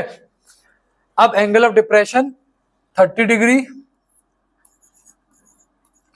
और 60 डिग्री है, 30 डिग्री और 60 डिग्री है, डन है। अब क्वेश्चन कह रहा है कि जो ब्रिज है ये 8 कह रहा हूं मैं, 4 मीटर ऊंचा है बैंक से, कोने से 4 मीटर ऊंचा है, तो इसका मतलब ये जो हाइट है इसकी, ये कितनी दी है, 4 मीटर दी है, डन है बच्चों। ये कितनी दी है, 4 मीटर दी है, डन। तो इसका मतलब ये 4 मीटर ऊंचा है, डन है क्या, बहुत, इसको मिला देते हैं, तो इसका मतलब ये विड्थ हो गई, ये विड्थ हो गई रिवर की, तो इसको नाम दे दो ए, ये बी, ये सी और ये डी, ये है डी, डन है। अब सुनना, ए से लेके बी को एक्स मान लो और बी से लेके सी को वाई मान लो, तो विड्थ ऑफ द, सुना ध्यान से, लेट द विड्थ, विड्थ मतलब चौड़ाई, width of the river be A C मतलब एक्स प्लस वाई मीटर। समझ में आया कि नहीं आया, बताओ बच्चों, समझ में आया, बहुत बढ़िया। फिर से सवाल को पढ़ लो और जैसे मैं बोल रहा हूं वैसे कर लो, ठीक है। अच्छा, अब मुझे बताओ, अगर ये 60 है तो ये 60 होगा कि नहीं होगा, आप बोलेंगे हाँ जी सर, क्यों होगा 60, क्योंकि करस्पॉन्डिंग एंगल है। तो ये चीज पहले लिख लो, इन ट्राइंगल डीबीसी, ठीक है, डीबीसी, ठीक है। अगर ये 60 है तो 60 है, समझ में आ गया। अगर ये 30 है तो ये क्या है, ये भी 30 है। क्यों 30 है बच्चों, क्योंकि करस्पॉन्डिंग एंगल है। क्यों 30 है, क्योंकि करस्पॉन्डिंग एंगल है। समझ में आया, बहुत बढ़िया बच्चों, बहुत बढ़िया। ओके, अब इस ट्रायंगल में आ जाओ, ये परपेंडिकुलर, इस एंगल के लिए परपेंडिकुलर क्या है 4, इस एंगल के लिए बेस क्या है BC, तो कौन सा ले लेंगे भैया, tan 60। तो tan 60 बराबर परपेंडिकुलर क्या है DB, बेस क्या है BC, तो tan 60 की वैल्यू √3, DB मतलब परपेंडिकुलर यानी कि 4 और BC मतलब Y। तो यहां से बच्चों √3Y बराबर कितना आ गया 4। हमको तो Y की वैल्यू निकालनी है, तो Y क्या आ गया 4/√3। Y कितना आ गया 4/√3, ठीक है। अब ऐसे X को निकाल लेते हैं। X कौन सा ट्रायंगल में मिलेगा हमको, कौन सा ट्रायंगल में बोलो बच्चे, ABD में। तो इन ट्रायंगल ABD, ठीक है, इस एंगल के लिए परपेंडिकुलर क्या है BD और बेस क्या है AB। तो 10 को लेंगे, tan 30 बराबर BD अपॉन AB। tan 30 की value 1/√3 is equals to BD की वैल्यू कितनी होती है, सॉरी BD की वैल्यू 4 दी है, AB की वैल्यू क्या है X है, तो यहां से X की वैल्यू क्या आएगी 4√3। X की वैल्यू क्या आ जाएगी 4√3। चेक कर लो एक बार फिर से ध्यान से, X की वैल्यू क्या आ गई 4√3। हमको क्या निकालना है, रिवर की विड्थ यानी कि चौड़ाई कितनी है। तो कैसे निकालेंगे x प्लस वाई को ऐड कर लो, तो भैया रिवर की विड्थ क्या हो जाएगी, x की वैल्यू कितनी आएगी 4 प्लस रूट 3, अरे सॉरी 4 प्लस नहीं 4 मल्टीप्लाई रूट 3, 4 रूट 3 डन है। और y की वैल्यू क्या आई है 4 अपॉन रूट 3, क्या आई है 4 अपॉन रूट 3। इसको इरेज कर रहा हूं यहां से, ठीक है, कर लिख लिया होगा आप लोगों ने, ठीक है। अब इसको सिंप्लीफाई कर देते हैं, 4 रूट 3 प्लस 4 अपॉन रूट 3, अब इसका एलसीएम 1 हो जाएगा, तो नीचे तो आ गया रूट 3, तो रूट 3 की जब 4 रूट 3 से मल्टीप्लाई होगी तो रूट 3 3 हो जाएगा, 4 3 12, 12 प्लस 4, अरे समझो यार, समझो कवाड़ बुद्धि समझो, 4 root 3 multiply root 3 plus 1 upon root plus 1 नहीं प्लस 4, प्लस 4 अपॉन रूट 3। अब रूट 3 की रूट 3 मल्टीप्लाई करूंगा 3 आएगा, मल्टीप्लाई में 4 है, प्लस में 4 और रूट 3। अब बॉड मास में पहले मल्टीप्लाई 4 3 12 प्लस 4 अपॉन रूट 3, कितना आ गया 16 अपॉन रूट 3। अब इसको रेशनलाइज करना पड़ता है, इसको मिटा रहा हूं, ठीक है। चलो लिख लो पहले इसे, चलो अब देखो ध्यान से, 16 अपॉन रूट 3 आया। अब इसको सिंप्लीफाई करना है, तो रूट 3 से ऊपर मल्टीप्लाई, रूट 3 से नीचे मल्टीप्लाई, तो ऊपर तो आ जाएगा 16 रूट 3, नीचे रूट 3। यहां रूट 3 की वैल्यू पुट करने को बोली है, नहीं बोली, क्यों दिमाग लगाऊं, तो आंसर आ गया 16 रूट 3 अपॉन 3, मीटर में है तो मीटर में लिख दो। ये इस क्वेश्चन का आंसर है, ये इस क्वेश्चन का क्या है आंसर है, ये इस क्वेश्चन का क्या है आंसर है। समझ में आया बच्चों, डन है क्या बच्चों, मजे आ रहे हैं, समझ में आ रहा है, बहुत बढ़िया। चलो अगला सवाल देखेंगे फटाफट से। From a point on the ground the angle of the elevation of the bottom and the top of a transmission tower fixed at a top of 20 metre high building are 45 and 60 degree. ठीक है, सवाल को एक बार अच्छे से read कर लो, सवाल को एक बार अच्छे से रीड कर लो, सवाल को एक बार अच्छे से रीड कर लो बच्चों, फटाफट से रीड कर लो एक बार अच्छे से। तो ठीक है, from a point on the ground the angle of elevation, बहुत ध्यान समझो बेटा इस बात को, बहुत ध्यान से। From a point on the ground, ठीक है, the angle of elevation of the bottom, ठीक है, bottom and the top of a transmission tower, transmission tower जो कि फिक्स्ड है, किस पर फिक्स्ड है, at the top of a 20 metre high building. समझ में आ गया। अब देखो ध्यान से, अब एक बिल्डिंग होगी, बिल्डिंग की जो ऊंचाई है वो 20 मीटर है, 20 मीटर ऊंचाई बिल्डिंग है, इसके ऊपर एक टावर फिक्स है, इसके ऊपर टावर फिक्स है, इसके ऊपर टावर फिक्स है, और इस पॉइंट से elevation of the bottom of a tower, bottom of tower कितना दिया है 60 डिग्री, बॉटम मतलब नीचे वाला हिस्सा, और इसी टावर के टॉप का 45 डिग्री दिया है।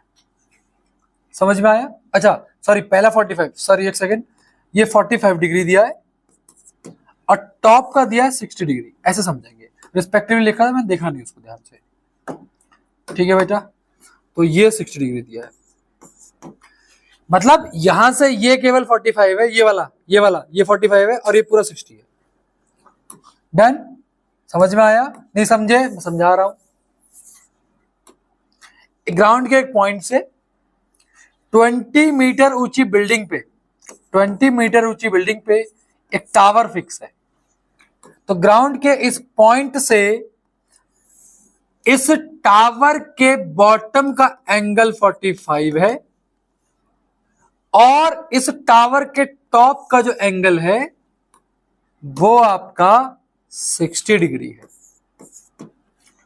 Find the height of the tower, मतलब आपसे यहां से लेकर के यहां तक की वैल्यू पूछी है। डन। अब इसको मैं y मान लेता हूं क्योंकि मुझे बेस का यूज करना पड़ेगा। ठीक है, इसको नाम दे लो A B C D। अब देखो सीधा x निकाला नहीं जा सकता जब तक बेस नहीं पता होगा, तो बेस निकालने के लिए मैं ट्रायंगल ABC में इस वाली साइड का और इसका यूज करके निकाल लूंगा। तो इस ट्रायंगल में, इन ट्रायंगल ABC हमें पहले लेट कर लेते हैं, let the height of the tower, क्योंकि टावर ऊपर वाला है ना, तो let the height of the tower be x metre ले लिया मैंने, डन। अब कौन सा ट्रायंगल लूंगा पहले मैं, इन ट्रायंगल ABC। मुझे बेस निकालना है y, क्योंकि बेस निकालूंगा तभी निकाल पाऊंगा x की वैल्यू। तो मुझे अगर बेस निकालना है तो परपेंडिकुलर बेस दिया है तो मतलब 1045 लगेगा यहाँ पर। 1045 परपेंडिकुलर है BC और बेस है AB।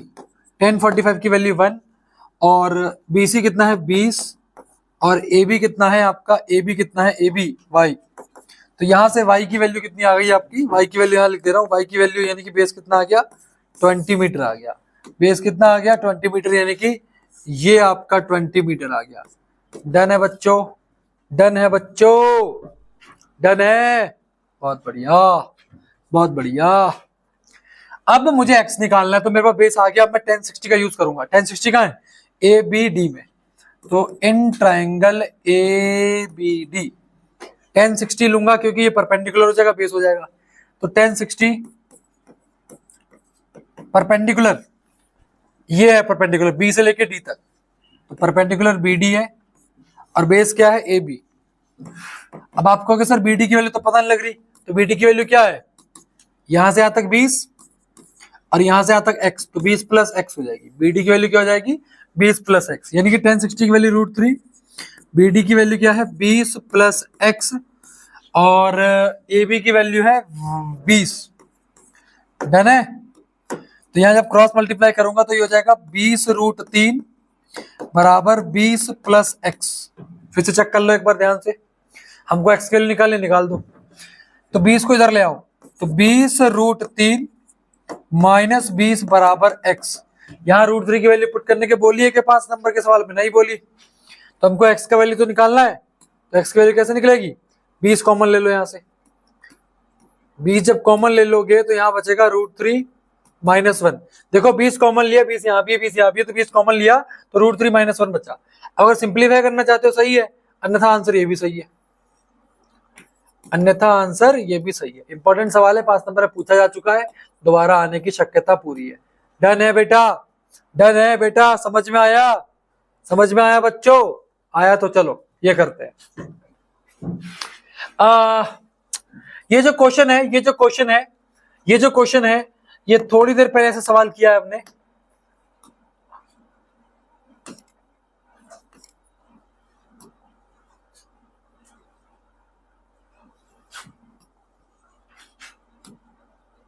थोड़ी देर पहले हमने एक सवाल किया है, ये वाला भी नहीं था बेटा, कहाँ गया कहाँ गया कहाँ गया। देखो मैं ना एक जैसा सवाल आपको खुद करने के लिए इसलिए कह रहा हूं क्योंकि आपकी प्रैक्टिस होगी, ठीक है। तो शायद कहाँ गया बच्चों, कहाँ गया भैया मेरे, मिल जा मिल जा मिल जा। नहीं ये भी नहीं था, ये रिवर वाला सवाल।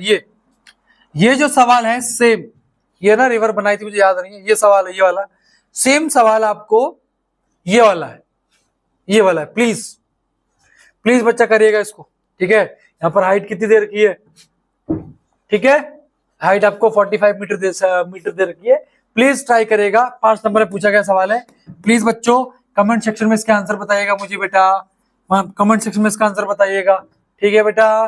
डन है क्या, बहुत बढ़िया बच्चों, बहुत बढ़िया। चलो इसे करते हैं, आइए। मुझे लग रहा है ये भी सेम सवाल है, वैसा ही है, चलो करके देख लेते, कोई नहीं, मैं फिगर बनाता हूं, सॉल्व कर लेना, ठीक है। A pole 6 metre high is fixed on the top of a tower, ठीक है भैया। एक टावर होगा,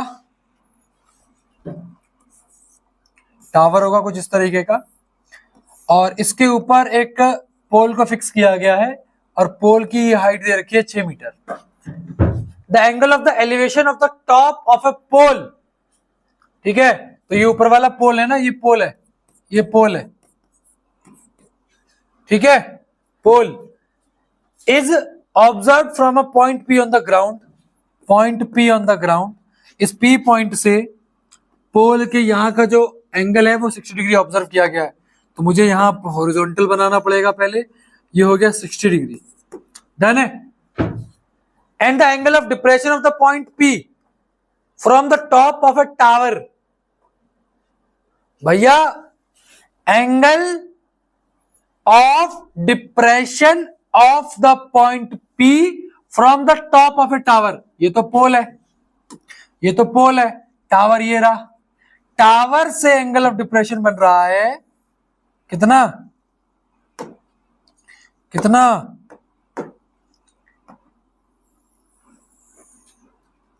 कितना बच्चों, हॉरिजॉन्टल बनाओ इसका, हॉरिजॉन्टल, इसका हॉरिजॉन्टल कैसे बनाओगे, अलग, ये इसका हॉरिजॉन्टल हो गया, राइट, ये हॉरिजॉन्टल हो गया इसका।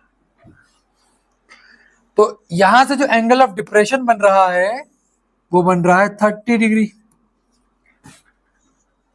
Find the height of the tower, height of the tower मतलब इसको हम x ले लेते हैं, ये पूछा है हमसे, and the distance of the point P from the foot of the tower, यानी कि हमसे ये पूछा है x और y, ये पूछा। बहुत ध्यान समझना है सवाल, बहुत अच्छा सवाल है, बड़ा प्यारा सवाल है।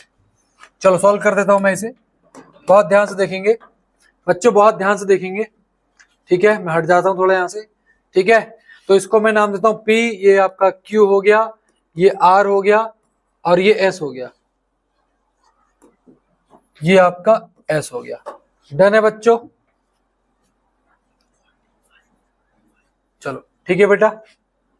अच्छा 45 है ना ये, 40 60, हाँ ठीक है। सॉरी बच्चों, यार यार एक क्या होता है यार, कभी कभी ना मैं ऐसी काम कर देता हूँ। इसको 45 है बच्चों, 45 में 30 ये सॉल्यूशन कर दिया था। चलो 45, ये कितना दिया है 45, डन है बच्चों, 45 दिया है। अब अगर ये 45 है तो इसका मतलब ये देखो, ये पूरा 60 है ना, लेकिन ये कितना होगा 45, ये कितना होगा 45, डन है। अब मैं इसको नामकरण कर देता हूं, ठीक है बच्चों। ये P है, ये Q है, ये R है और ये S है, ठीक है। तो अब मुझे क्या निकालना है, ये पूछा है उसने, ठीक है। Foot of the distance from P of the foot of the tower X, और ये मैं इसको Y कर देता हूं। अब जो मैंने माना इसको लेट कर देता हूं, ठीक है। तो यहां पर लेट कर देता हूं, let the height of the tower be X, the tower की हाइट के लिए मैंने Y ना, be Y metre, and distance of foot from the point P be X metre, ठीक है। चलो अब मैं क्या करूंगा, बेसिकली ये करूंगा कि बच्चों पहले मैं ट्रायंगल PQR को ले लूंगा जिसमें एंगल 45 दिया है। तो इस 45 के लिए परपेंडिकुलर और ये बेस, तो ट्रायंगल PQR ले लेता हूं। तो इन ट्रायंगल PQR, ठीक है, और 10 लूंगा क्योंकि परपेंडिकुलर बेस में रिलेशन है। तो ये हो जाएगा 1045 बराबर परपेंडिकुलर क्या है QR और बेस क्या है PQ। 1045 की वैल्यू 1 हो जाएगी और QR की वैल्यू क्या है बेटा Y और PQ X है आपका। तो यहां से X बराबर क्या हो गया Y हो गया, यहां से X बराबर क्या हो गया Y हो गया। इजी हो गया क्वेश्चन हमारा। चलो अब हमको क्या निकालना है, अब हम 60 डिग्री का यूज करेंगे और ट्रायंगल PQS का यूज करेंगे, ठीक है, ठीक है। तो in triangle PQS, in triangle PQS, ठीक है। क्योंकि ये परपेंडिकुलर 60 के लिए, ये बेस है, तो 1060 ले लो यहां पर, 1060 बराबर परपेंडिकुलर क्या है QS क्या है, यहां से यहां तक Y है और यहां तक 6 है, तो 6 + Y हो गया, क्या हो गया 6 + Y, ठीक है। इसको यहां मैं डिमार्केट कर देता हूं बेटा, ये सोल्यूशन अलग है। अरे भैया 1060 बराबर परपेंडिकुलर होता है तो 6 + Y हो गया, और बेस क्या है X है, बेस क्या है X है, डन है। 1060 की वैल्यू क्या होती है √3 बराबर 6 + Y। अब देखो दोनों को एक ही टर्म में लिखो। अब यहां पर हमने X की वैल्यू Y प्रूफ करी थी, तो अपॉन में क्या ले लिया हमने Y, डन है।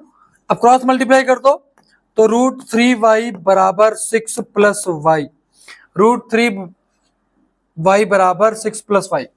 बच्चों मैं इसको मिटा रहा हूं, बच्चों मैं इसको मिटा रहा हूं, इसको, ठीक है, इस चीज को मिटा रहा हूं, और मुझे यहां स्पेस चाहिए, इसलिए मैं इसको मिटा रहा हूं, ठीक है बेटा। चलो तो हमारे पास क्या आ गया, √3y बराबर 6+y, और यहां से अगर मैं y को एक तरफ ले आऊं तो √3y माइनस y बराबर 6, और अगर मैं यहां से y कॉमन ले लूं तो ये हो जाएगा √3 माइनस 1 बराबर 6। y की वैल्यू, √3 की वैल्यू पुट करने को बोलिए 1.73, तो 1.73 माइनस 1 बराबर 6, तो y की वैल्यू y मल्टीप्लाई 1.73 से माइनस 1 करोगे तो 0.73 बचेगा, इज इक्वल टू 6, और यहां से y की वैल्यू आएगी 6/0.73। डन है। अब इसको डेसिमल में निकाल दो चाहे, या फिर ऐसे छोड़ दो, डेसिमल में निकाल दो ज्यादा अच्छा होगा, डेसिमल में इसको निकाल देंगे। ठीक है, कुछ नहीं करना, पॉइंट हटा दो, 2 0 बढ़ा दो, तो 600/73, 600/73, 600/73, ठीक है 600/73, ठीक है, चेक करके देखना। ठीक है, ठीक है, तो 8 पॉइंट समथिंग मैं कर देता हूं इधर, कोई दिक्कत नहीं है। तो भैया 73 से डिवाइड करेंगे 600 को, तो 73 8 जा 73 8 जा, ठीक है, तो 8 जा ये होता है आपका 560 और 24 584, राइट, 584। यहाँ कितना बचा, 16 बचा, 0 ले लो, पॉइंट लगा दो यहाँ पर, तभी 0 ले पाओगे, तो ये लगभग 8.2 समथिंग आंसर आएगा। तो आप अप्रोक्सीमेटली 8.2 मीटर लिख दें, और ये आपकी y की वैल्यू आई है, क्योंकि y बराबर x था, बहुत ध्यान से देखना, क्योंकि y बराबर x था, तो इसका मतलब जो यहाँ से यहाँ तक की डिस्टेंस थी वो यहाँ से यहाँ तक थी। कॉपी में इसको अच्छे से नीचे लिख देना, ठीक है, कॉपी में इसको अच्छे से यहाँ पे लिख देना बच्चों, आपको मजे आ जाएंगे। डन है बच्चों, समझ में आया क्या, डन है क्या, बहुत बढ़िया। ठीक है, चलिए हमने यहाँ तक कर लिए थे, पूरे सीक्वेंस में पीछे के सारे सवाल हो गए थे हमारे। चलो, ये मैंने होमवर्क में दिया है, this is your homework, please इसका आंसर कमेंट बॉक्स में लिखें। सर इस क्वेश्चन का आंसर ये है, क्वेश्चन नंबर 11 है ये, राइट, नहीं स्लाइड में 2 स्लाइड वो थी, एक वो तो 4, क्वेश्चन नंबर 8 है शायद ये। ठीक है, तो मुझे आंसर लिखेंगे सर क्वेश्चन नंबर 8 का आंसर ये था, प्लीज बच्चों इसको लिखिएगा। ठीक है बेटा, डन है बेटा, समझ में आया क्या, बहुत बढ़िया। चलिए अब आगे आते हैं और थोड़े से अच्छे सवाल करते हैं। ठीक है, चलिए इसका मैं डायग्राम बनाऊंगा, केवल आप लोग खुद करेंगे। ठीक है, चलिए, एन ऑब्जर्वर 1.5 मीटर टॉल, एक ऑब्जर्वर एक आदमी है तुम्हारी तरह छोटा सा, 1.5 मीटर का है, वो कितने मीटर का है, 1.5 मीटर का है, अवे फ्रॉम अ चिमनी, है ना, the angle of the elevation of the top of the chimney, अच्छा कितना अवे है ये, 28.5 है ना, ये 28.5 मीटर अवे, उससे दूर है चिमनी से, तो यहाँ कहीं चिमनी होगी। और the angle of the elevation of the top of the chimney from her eye, her मतलब लड़की है भैया, 45 डिग्री है, यहाँ से एंगल कितना है 45 डिग्री, तो इसका मतलब यहाँ से 45 डिग्री है। और what is the height of the chimney, chimney की हाइट पूछिए। अच्छा यहाँ से यहाँ तक अगर 1.5 है तो ये भी तो 1.5 होगा। ठीक है, ठीक है बेटा, समझ में आया, इसको नाम दे लो ए बी सी डी ई। अब देखो ध्यान से, मेरी बात बहुत ध्यान सुनना, अब ये आपको होमवर्क में दे रहा हूं मैं, कैसे करना है सुनना। अगर यहां से यहां तक 2.8 है तो यहां से यहां तक भी 28.5 होगा। अब यहां से यहां तक की हाइट पता है, इसको y मान लो, ये बेस का यूज करके y की वैल्यू निकाल लो, बेस का यूज करके अगर आप y की वैल्यू निकालोगे, ठीक है, समझ में आया आपको, डन है क्या, निकाल लेंगे बच्चों, डन है, पक्की बात है, एंगल 45 है, तो बहुत ही सवाल हो गया है। ठीक है, मेरे हिसाब से y की वैल्यू भी 28.5 आ जाएगी। ठीक है क्या,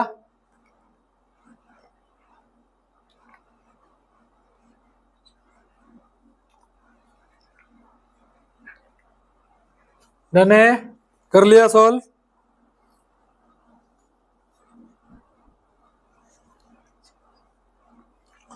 चलिए 30 के आसपास आंसर आएगा ना, क्योंकि दोनों सेम हो जाएंगे, इजी सवाल था भैया, सवाल में था ही नहीं कुछ।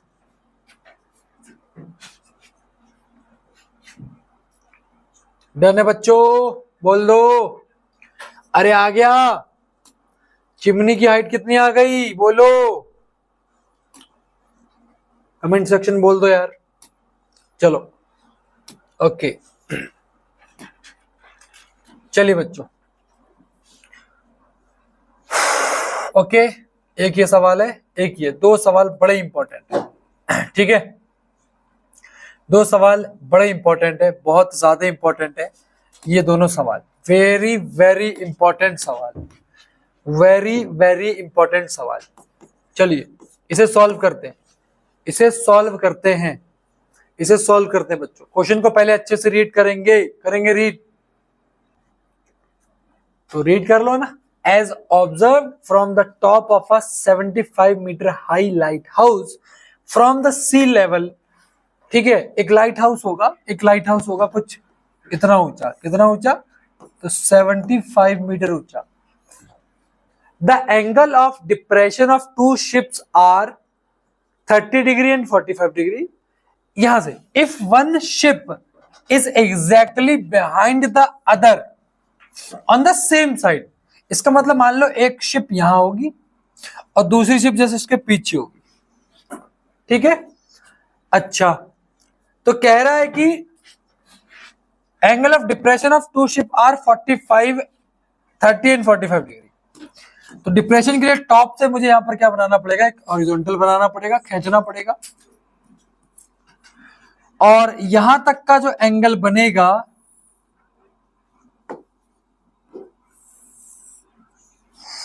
थर्टी डिग्री और 45 डिग्री। अच्छा सुनो, अगर तुम ऊपर से एंगल को देखोगे तुम्हें कंफ्यूज होगी छोटा कौन सा ले बड़ा कौन सा ले, तो छोटा एंगल कौन सा होगा भैया, ये होगा 30 डिग्री, ये है, ठीक है, डन है। और बड़ा एंगल कौन सा होगा, ये होगा, तो 45 डिग्री ये रहा। समझ में आया, ये 30 है, ये 45 है, ये 45 है, डन। अब यहां नीचे बेस बना दो। क्या पूछा है, find the distance between to ship, मतलब एक शिप ये ए है और दूसरी बी है, तो इसके बीच का डिस्टेंस हम एक्स मान लेते हैं, डन है बेटा।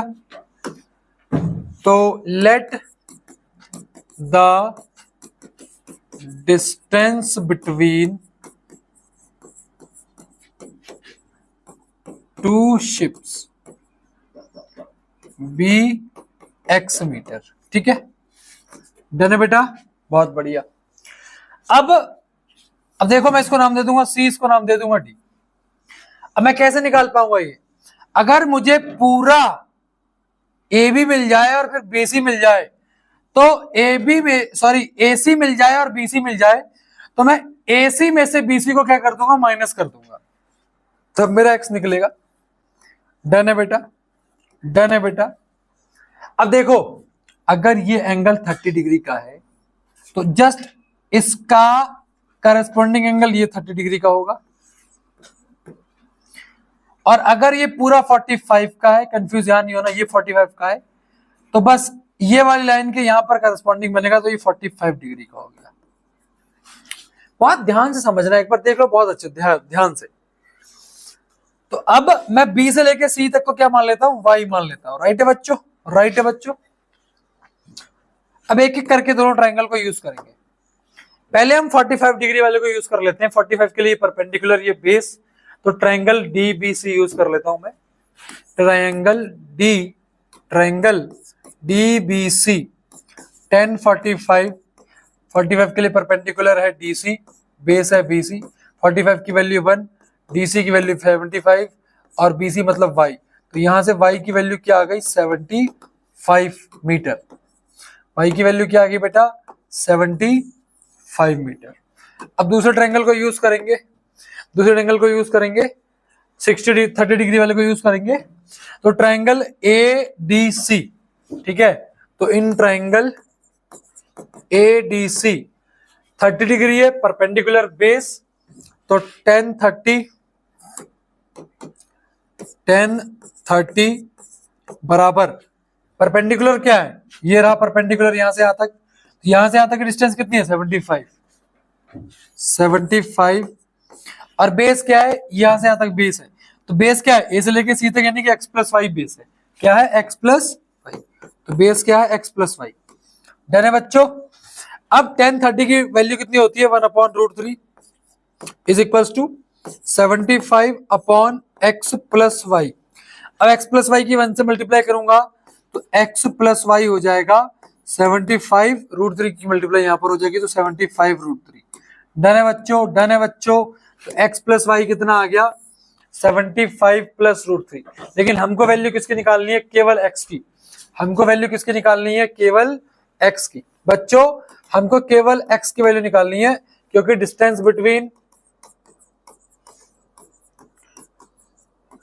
बिटवीन टू शिप्स है क्या, x है। तो x की वैल्यू कैसे निकलेगी, अगर मैं x प्लस वाई में से, अगर मैं x प्लस वाई क्या है, a से लेके c तक, यानी कि a से लेके c तक से अगर मैं bc को माइनस कर दूं, यानी कि केवल y को माइनस कर दूं, तो मेरा क्या आ जाएगा, केवल x आ जाएगा। यानी कि x प्लस वाई में से y को माइनस कर दूं, किसको माइनस कर दूं, y को माइनस कर दूं। राइट है बच्चों, राइट है बच्चों, राइट है बच्चों, राइट है, क्लियर है। तो अब मैं यहाँ क्या करता हूँ, बेसिकली सिंपल सी बात करूंगा कि ये जो x प्लस वाई 75√3 आया है, यहाँ मैं y की वैल्यू पुट कर दूंगा 75। क्या पुट कर दूंगा, 75। ठीक है, तो यहाँ पुट कर दूंगा वैल्यू x प्लस 75 बराबर 75√3। 75 को उधर ले जाओ तो x की वैल्यू आ जाएगी 75√3 माइनस 75। x की वैल्यू आ जाएगी 75, कॉमन ले लो, 75 कॉमन ले लो, दोनों में है, तो यहां से आंसर आ जाएगा √3 माइनस 1। ये आपकी x की वैल्यू हो जाएगी और यही आपका क्या हो जाएगा, आंसर हो जाएगा। यही क्या हो जाएगा बच्चों, आंसर हो जाएगा। डन है क्या, क्योंकि यहाँ पर हमको बोला नहीं तो हम इसकी वैल्यू पुट नहीं करेंगे।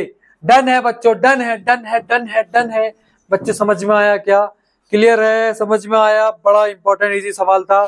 चलो बच्चों कहाँ चलते हैं, इस सीरीज के तीसरा लेक्चर तो है ये, इस सीरीज के तीसरे लेक्चर के आखिरी क्वेश्चन की तरफ। डन है बच्चों, डन है बच्चों, समझ में आया क्या, बहुत बढ़िया। पढ़ेंगे क्वेश्चन, बड़ा इंपॉर्टेंट सवाल है, बड़ा ही इंपॉर्टेंट सवाल है, बड़ा ही इंपॉर्टेंट सवाल है। The angle of elevation of the top of a tower from 2 points at a distance of 4 meter and 9 meter from the base of the tower and in the same straight line with r with which क्या लिखा है, with it are complementary, prove that the height of the tower is 6 meter। बढ़िया सवाल है। चलो question को फिर से रीड करो, रीड करो क्वेश्चन को, फिर से रीड करो बेटा। The angle of elevation of the top of a tower, एक टावर है, ये ले लिया tower, from 2 points at a distance of 4 metre पे ये पॉइंट है ए, और 9 मीटर पे दूसरा पॉइंट है B, from the base of the tower and in the same straight line with are complementary. इसका मतलब यहां से बनने वाला एंगल अगर मैं, और फिर यहां से बनने वाला जो एंगल है, यहां से यहां तक का एंगल और यहां से यहां तक का एंगल, ये दोनों जो एंगल है ये एक दूसरे के कॉम्प्लीमेंट्री है। अब कॉम्प्लीमेंट्री की बात बताऊं तो कॉम्प्लीमेंट्री एंगल के कॉन्सेप्ट को समझ लो। कॉम्प्लीमेंट्री एंगल हम उसे कहते हैं, कॉम्प्लीमेंट्री एंगल्स हम उसे कहेंगे अगर दो एंगल दोनों को जोड़ के कितना आ जाए, 90 आ जाए, 90 आ जाए। लेकिन इस केस में हमको एक एंगल हमेशा, जैसे दो कॉम्प्लीमेंट्री एंगल की बात करूं तो अगर एक एंगल अगर आप एक एंगल को थीटा लेट करते हैं या फिर एक्स लेट करते हैं तो दूसरा हो जाएगा 90 माइनस एक्स। ये होते हैं कॉम्प्लीमेंट्री एंगल्स, याद रखना। कॉम्प्लीमेंट्री एंगल्स दो होते हैं, एक अगर एक्स लोगे दूसरा 90 माइनस एक्स होगा, इसको हम कहते हैं कॉम्प्लीमेंट्री एंगल। क्या कहते हैं बच्चों, कॉम्प्लीमेंट्री एंगल। ठीक है, तो कॉम्प्लीमेंट्री एंगल अगर एक एक्स है दूसरा 90 माइनस एक्स है तो इसका मतलब ये दोनों कॉम्प्लीमेंट्री है, तो इसको हमने एक्स ले लिया, इसको क्या ले लिया, 90 माइनस एक्स ले लिया। ठीक है, अच्छा यहां से लेके यहां तक 4 मीटर है और यहां से लेके यहां तक, मतलब यहां से लेके यहां तक 4 है केवल, लेकिन यहां से यहां तक कितना है, 9 मीटर है। कितना है बेटा, 9 मीटर है। डन है बच्चों, यहां से यहां तक कितना है, 9 मीटर है। और जो टावर है उसकी ऊंचाई कितनी है, कहां दिया भैया टावर की ऊंचाई, कुछ नहीं दी। अच्छा, प्रूफ करना है कि यहां से लेके यहां तक ये 6 मीटर प्रूफ करना है, तो हम इसको क्या लेट कर ले, थोड़ी देर के लिए क्या लेट कर देते हैं, एक्स। ठीक है, तो let the height of the tower be, height of the tower be x metre. क्या अलर्ट कर लिया हमने? x metre. ठीक है बेटा, बहुत ध्यान से देखना, बहुत ध्यान से देखना बेटा, बहुत ध्यान से देखना बच्चों। ठीक है, अब हम एक ट्रायंगल लेते हैं। पहले ट्रायंगल, ट्रायंगल कौन सा ले ले बेटा? बोलो बोलो बोलो बोलो फटाफट से। इसको नाम दे लेते हैं ए बी सी और ये डी। तो ट्रायंगल लेते हैं पहले ए डी सी। तो in triangle A D C, in triangle A D C. ठीक है, अब यहां पर एंगल क्या है? एक्स है। एक्स के लिए अच्छा यार, इसको भी हमने लेट कर लिया क्या? वाई, इसको वाई लेट करो ना यार बेटा। सुनो, क्योंकि मैंने वहां पे एंगल एक्स लिया ना, तो आप इसको एक्स लेट नहीं कर सकते, आप इसको वाई लेट करिए। क्या लेट करिए? एच लेट कर लो। ठीक है, एच लेट कर लो। क्या लेट कर लो? एच। ठीक है, तो एंगल एक्स के लिए एच क्या है? परपेंडिकुलर। बेस क्या है? ए सी। तो अब परपेंडिकुलर बेस में रिलेशन बना है, तो इसका मतलब टेन एक्स। टेन एक्स बराबर परपेंडिकुलर क्या है? डी सी, और बेस क्या है? ए सी। ठीक है, अब ध्यान से देखो, ध्यान से देखो बेटा, ध्यान से देखो। टेन एक्स बराबर डीसी मतलब क्या? डीसी मतलब क्या बोलो? डीसी मतलब क्या? एच, और एसी मतलब क्या? एक्स। एसी मतलब सॉरी एक्स नहीं, 4। ठीक है, तो टेन एक्स क्या आ गया? एच अपॉन में 4। डन है बच्चों? आगे देखते हैं, आगे देखते हैं बेटा, आगे देखते हैं। अब आ जाओ दूसरे ट्रायंगल में। कहां आ जाओ? दूसरे ट्रायंगल में। तो in triangle DBC, in triangle DBC. ठीक है, डीबीसी में आ जाओ। जब आप डीबीसी में आओगे तो यहां पर ये जो एंगल है 90 माइनस एक्स, इसके सामने परपेंडिकुलर और ये बेस। तो परपेंडिकुलर बेस किसमें होता है? किसमें होता है? 10 में होता है। तो यहां पर हो जाएगा 10 90 माइनस एक्स, 10 90 माइनस एक्स। ठीक है बेटा, 10 90 माइनस एक्स बराबर परपेंडिकुलर क्या है? एच, और बेस क्या है? 9। बेस क्या है? 9। डन है बेटा? डन है? ओके, डन है बेटा? समझ में आया? इसको मिटा दो यहां से। बहुत बढ़िया, इसको मिटा रहा हूं। ठीक है बेटा, हमको जिसकी वैल्यू चाहिए केवल उसको रख रहा हूं, बाकी सब मिटा दे रहा हूं। चलिए बेटा, बहुत अच्छा सवाल है, बढ़िया सवाल है, देखना ध्यान से। अब आपको, आपने कन्वर्जन में पढ़ा होगा, 10 90 को देखते किस में कन्वर्ट हो जाएगा? कॉट में। और 90 माइनस एक्स यानी कि एक्स बराबर एच अपॉन में 9, बराबर एच अपॉन में 9, बराबर एच अपॉन में 9। अब यहाँ पर कॉट एक्स की वैल्यू क्या आ गई? एच अपॉन में 9। अच्छा, कॉट एक्स को क्या लिख सकते हैं? 1 अपॉन 10 एक्स बराबर एच अपॉन में 9, बराबर एच अपॉन में 9। ठीक है बेटा, बराबर एच अपॉन में 9। डन है यहां तक? बहुत बढ़िया। तो इसका मतलब अगर मैं 10 को वहां ले जाऊं, 10 को वहां ले जाऊं और एच को नीचे ले आऊं, 9 को ऊपर ले जाऊं, तो यहां से 10x की वैल्यू क्या आ जाएगी? देखो, 10x को यहां ले जाऊंगा, एच को नीचे ले आऊंगा और 9 को ऊपर ले जाऊंगा, तो यहां से 10x की वैल्यू क्या आ गई? 9 अपॉन में h। अब देखो, अगर मैं इसको इक्वेशन 1 मानू, इक्वेशन 2 मानू, तो यहां भी 10x की वैल्यू 9 अपॉन h है, और यहां भी 10x की वैल्यू h अपॉन 4 है। तो इसका मतलब ये दोनों वैल्यू सेम है, ये भी 10x है, ये भी 10x है। तो हम क्या करेंगे? इन दोनों को इक्वेट कर देंगे। From equation 1 and 2, 9 upon h बराबर h अपॉन में 4, h के h से गुणा होगी तो h स्क्वायर हो जाएगा, 9 चौका 36। ठीक है, तो h की वैल्यू आएगी प्लस माइनस 6। अब हाइट कभी भी नेगेटिव नहीं हो सकती, height can never be a negative. यहाँ कहां लिखूं, कहां लिखूं? यहां लिख दे रहा हूं। ठीक है, कॉपी में अच्छे से लिखना, height equals to minus 6 not possible, therefore